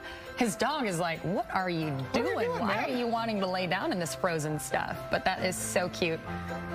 But I know there are a lot of people that like to stay inside during these times, which is understandable. Hey, quick shout out to the lemon ups. We couldn't have them over there because they wouldn't stand up. That's my favorite. I love a good lemon cookie. I don't know if I've actually ever had this. Delicious. Delicious. They were just a little hint of frosting on the bottom. Yeah. So good. Yeah, very light. Very nice with a cup of tea on a cold day. All right, because I'm an 80-year-old woman. If you're looking for an escape from the cold, this Texas to-do list is for you. Let's go inside breakout games in Plano. Whether you're a fan of puzzles or you're just looking for some indoor plans, grab your candlestick and meet me in the billiards room in this next location. On this week's Texas to-do list, I'm at Breakout Games Escape Rooms in Plano, Texas.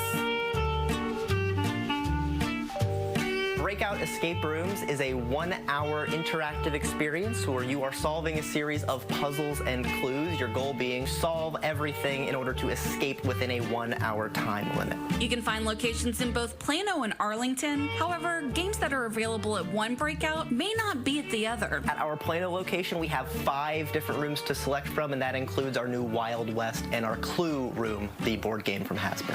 If you're a fan of the Clue board game, you're in for a treat because this Clue room is the real deal and it features all of the trademark characters. Correct. It's not a knockoff. We made this room in collaboration with Hasbro. It's got all the characters from the game. We have built a version of the Clue mansion in real life, and you are going to be finding potential weapons. You're going to be finding secret passageways all throughout the mansion, and you will have to, just like the board game, figure out who did it, with what weapon, and in what room. Are you hoping to play Professor Plum or Colonel Mustard? Unfortunately, those roles are already filled.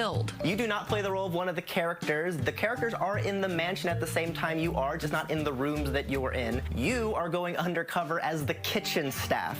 So that's your inn, and you will be cooking dinner for the guests, and that's what gives you access to explore parts of the mansion without anyone noticing. Oh, that was cool. If you and your team get stumped, don't forget to ask for clues. Your game master will help you as much or as little as you would like. When you play your game, you will have a game master who is constantly watching and listening to you over our camera system. They will give you as much help as you need. So any point which you're feeling lost or stuck or even frustrated, you can always ask for a push in the right direction. We're going to make sure you're not stuck on anything for too long. While this is an escape room, you're never actually locked in. So fear not, my claustrophobic friends. None of the doors here have locks on them. So at any point, if you're feeling claustrophobic, if you feel like you need to get out of the room, you can just leave at any point. You're never going to be trapped anywhere. You're not going to be in any cramped or confined spaces. Even if puzzles aren't your thing, these rooms require a lot less brain power than you would think. It has nothing to do with intelligence. If anything, the problem most people have is overcomplicating it. If you'd like to watch us navigate our way through the escape room, you can watch the full story on Fox 4's YouTube page. Our rooms are designed for anywhere between 2 players and up to about 7 or 8 players, depending on the room. We recommend a group size of about 4 to 5 for the best experience, but we can do up to 8 or so if you have a larger group. For the Texas to-do list, I'm Gabby Brewster. That was so much fun. And if you go there often, they do rotate the rooms. So it's one of those things where you can visit often with family and it's a totally different experience. I can't remember if we solved the murder that was there because ours was like twofold. You have to escape and then you have to solve the murder. And we got pretty close. Cassie, our producer, is saying we did. I do think we had a lot of hints. So I don't know if that was like. You were there with Shannon? Yeah, we were there with Shannon. Trust me, you didn't stop until you won. If you were there with Shannon. We tried our hardest, so we made it out. That's all that matters. All right, coming up after the break, our chef on the 10 today is moi. Hannah going to share her recipe. She says is wait, that's not Hannah. She says it's you have an assistant? Oh, wait a second. My sous chef. I need to rework my contract here. She's getting things set up. We'll be over there after the break. Hey guys, it's Catherine.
Welcome back to the 10. Well, you know it's a snow day. We have no guests on the show, so I am your chef for the day. Do you have a favorite winter meal? I like a chicken barley soup. I feel Chicken barley soup. soups like that are kind of hard to get here. People are more like into like tortilla soup and jalapeno. I do like I do like all of those. Let me just say, I'm very impressed by like all of your little. This is a nice setup here. It's a lot of work to bring all this in. Well, you know what? While we're talking about the setup, let's get fully authentic. I want to bring you guys in my kitchen. So, oh no, it's not complete without a little apron. Oh, I love it. Okay. Whenever Kevin and I started dating, I had these aprons monogrammed for us. Oh, God. So. Of course you did. Oh, wait. Here we go. Oh, okay. Oh, yeah. Of course they're adjustable, too. There we go. Oh, I want to make sure it's not fancy. hitting my microphone. Okay, make sure it's not hitting yours either. I gotcha. Okay, we good? We all suited up? Okay, yeah. Oh, you know what? Yours says Kevin. Let's fix that. Okay. There we go. Okay, let's get started cooking. Okay. So we were supposed to start this during the break, but okay, look, you're sizzling a little bit finally. Yeah. We've had a hard time heating up this stove top. So I'm gonna get this started, and then I'm gonna tell you what we are making. Okay. So my favorite thing to eat is also soup during this time of year.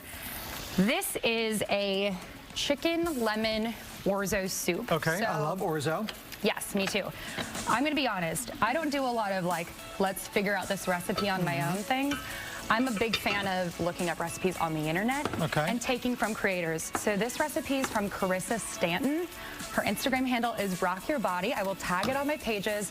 We'll also have it on our website if you want to know. So first thing you'll do is heat up your stovetop to medium heat. I don't even know if ours is quite there.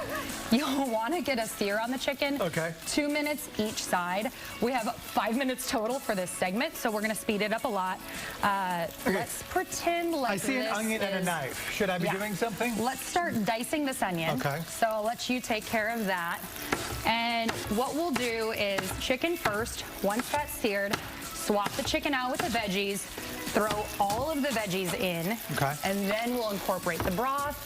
And then there's dill added, which I love because it adds really good flavor for not a lot of seasonings, which I'm a big fan of because as we know, grocery stores, they've just been getting picked through this time of year. So you want a recipe that has as few ingredients as possible. Okay. While you're doing that, I'm gonna grab the tongs, see if we have any sort of color on the chicken. I think you're gonna have a little bit for sure. Hopefully. You basically want it to be that beautiful golden brown color. Okay. Not like this. But it doesn't need to fully cook now because it's going to fully cook in the soup. Can I throw in the onions? So not quite yet. Well, let's pretend like this is done. Okay. And I am going to I have an extra. Here, do you need this dish under here? That's going to be yours, but sure. Okay. I mean, a whole new level of respect for our chefs, Let's take the chicken out, and then we're going to add a little bit more oil. Okay. 1 more tablespoon of oil or so, and then you'll throw in the veggies. Okay. You'll want to add the onions. You'll also add carrots. Now, you can make this recipe. I'm making it with orzo, but if you're making it with like a cauliflower rice or some sort of other grain, you'd add that in at this step. And then you'll add your seasonings. I love orzo. So I'm adding in some dried oregano, parsley, and then I should have brought more utensils. Now, should I use my finger at home like that? Is that the best way to get the flavor? You know what, if we're getting the Hannah cooking experience, then yes, you use your finger. You use what you got. I feel like there should be like a glass of Chardonnay over here if we're getting the Hannah experience. Always. Okay, so you throw that in, and then while you're doing that, I have fresh dill. You can also use fresh parsley as well on top of the dill. But I feel like that's the key with this recipe. It incorporates really well with the lemon. So we add that in. Can you smell? I can smell. It smells delicious. Okay. Once that's done, like I said, if you're using something like cauliflower rice, that will already be added, but the orzo cooks pretty quickly, so it doesn't need to be added at this step.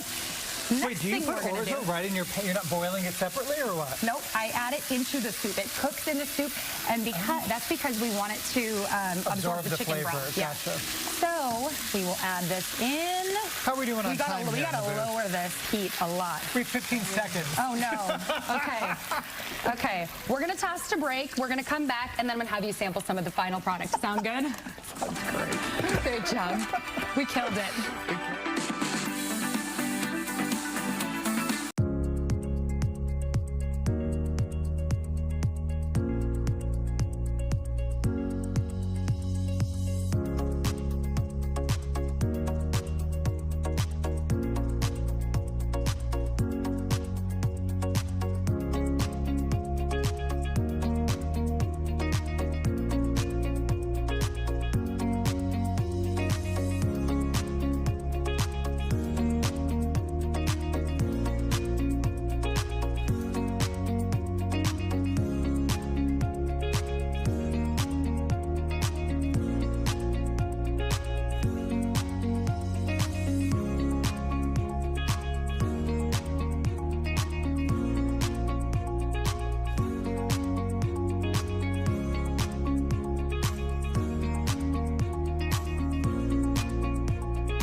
All right, final look at our question of the day. 62% of you saying, I'm staying inside, just like I am finishing this soup and cooking all weekend long. That is my game plan. I'm separating eggs. So we are finishing the chicken lemon orzo soup. The way that it finishes is once the chicken's done, you shred it, you throw it back in, and then you'll incorporate some eggs. Now, Just the yolks? Just the yolks. The ideal way to do it is to take out some of the broth so that the eggs don't scramble in this pot.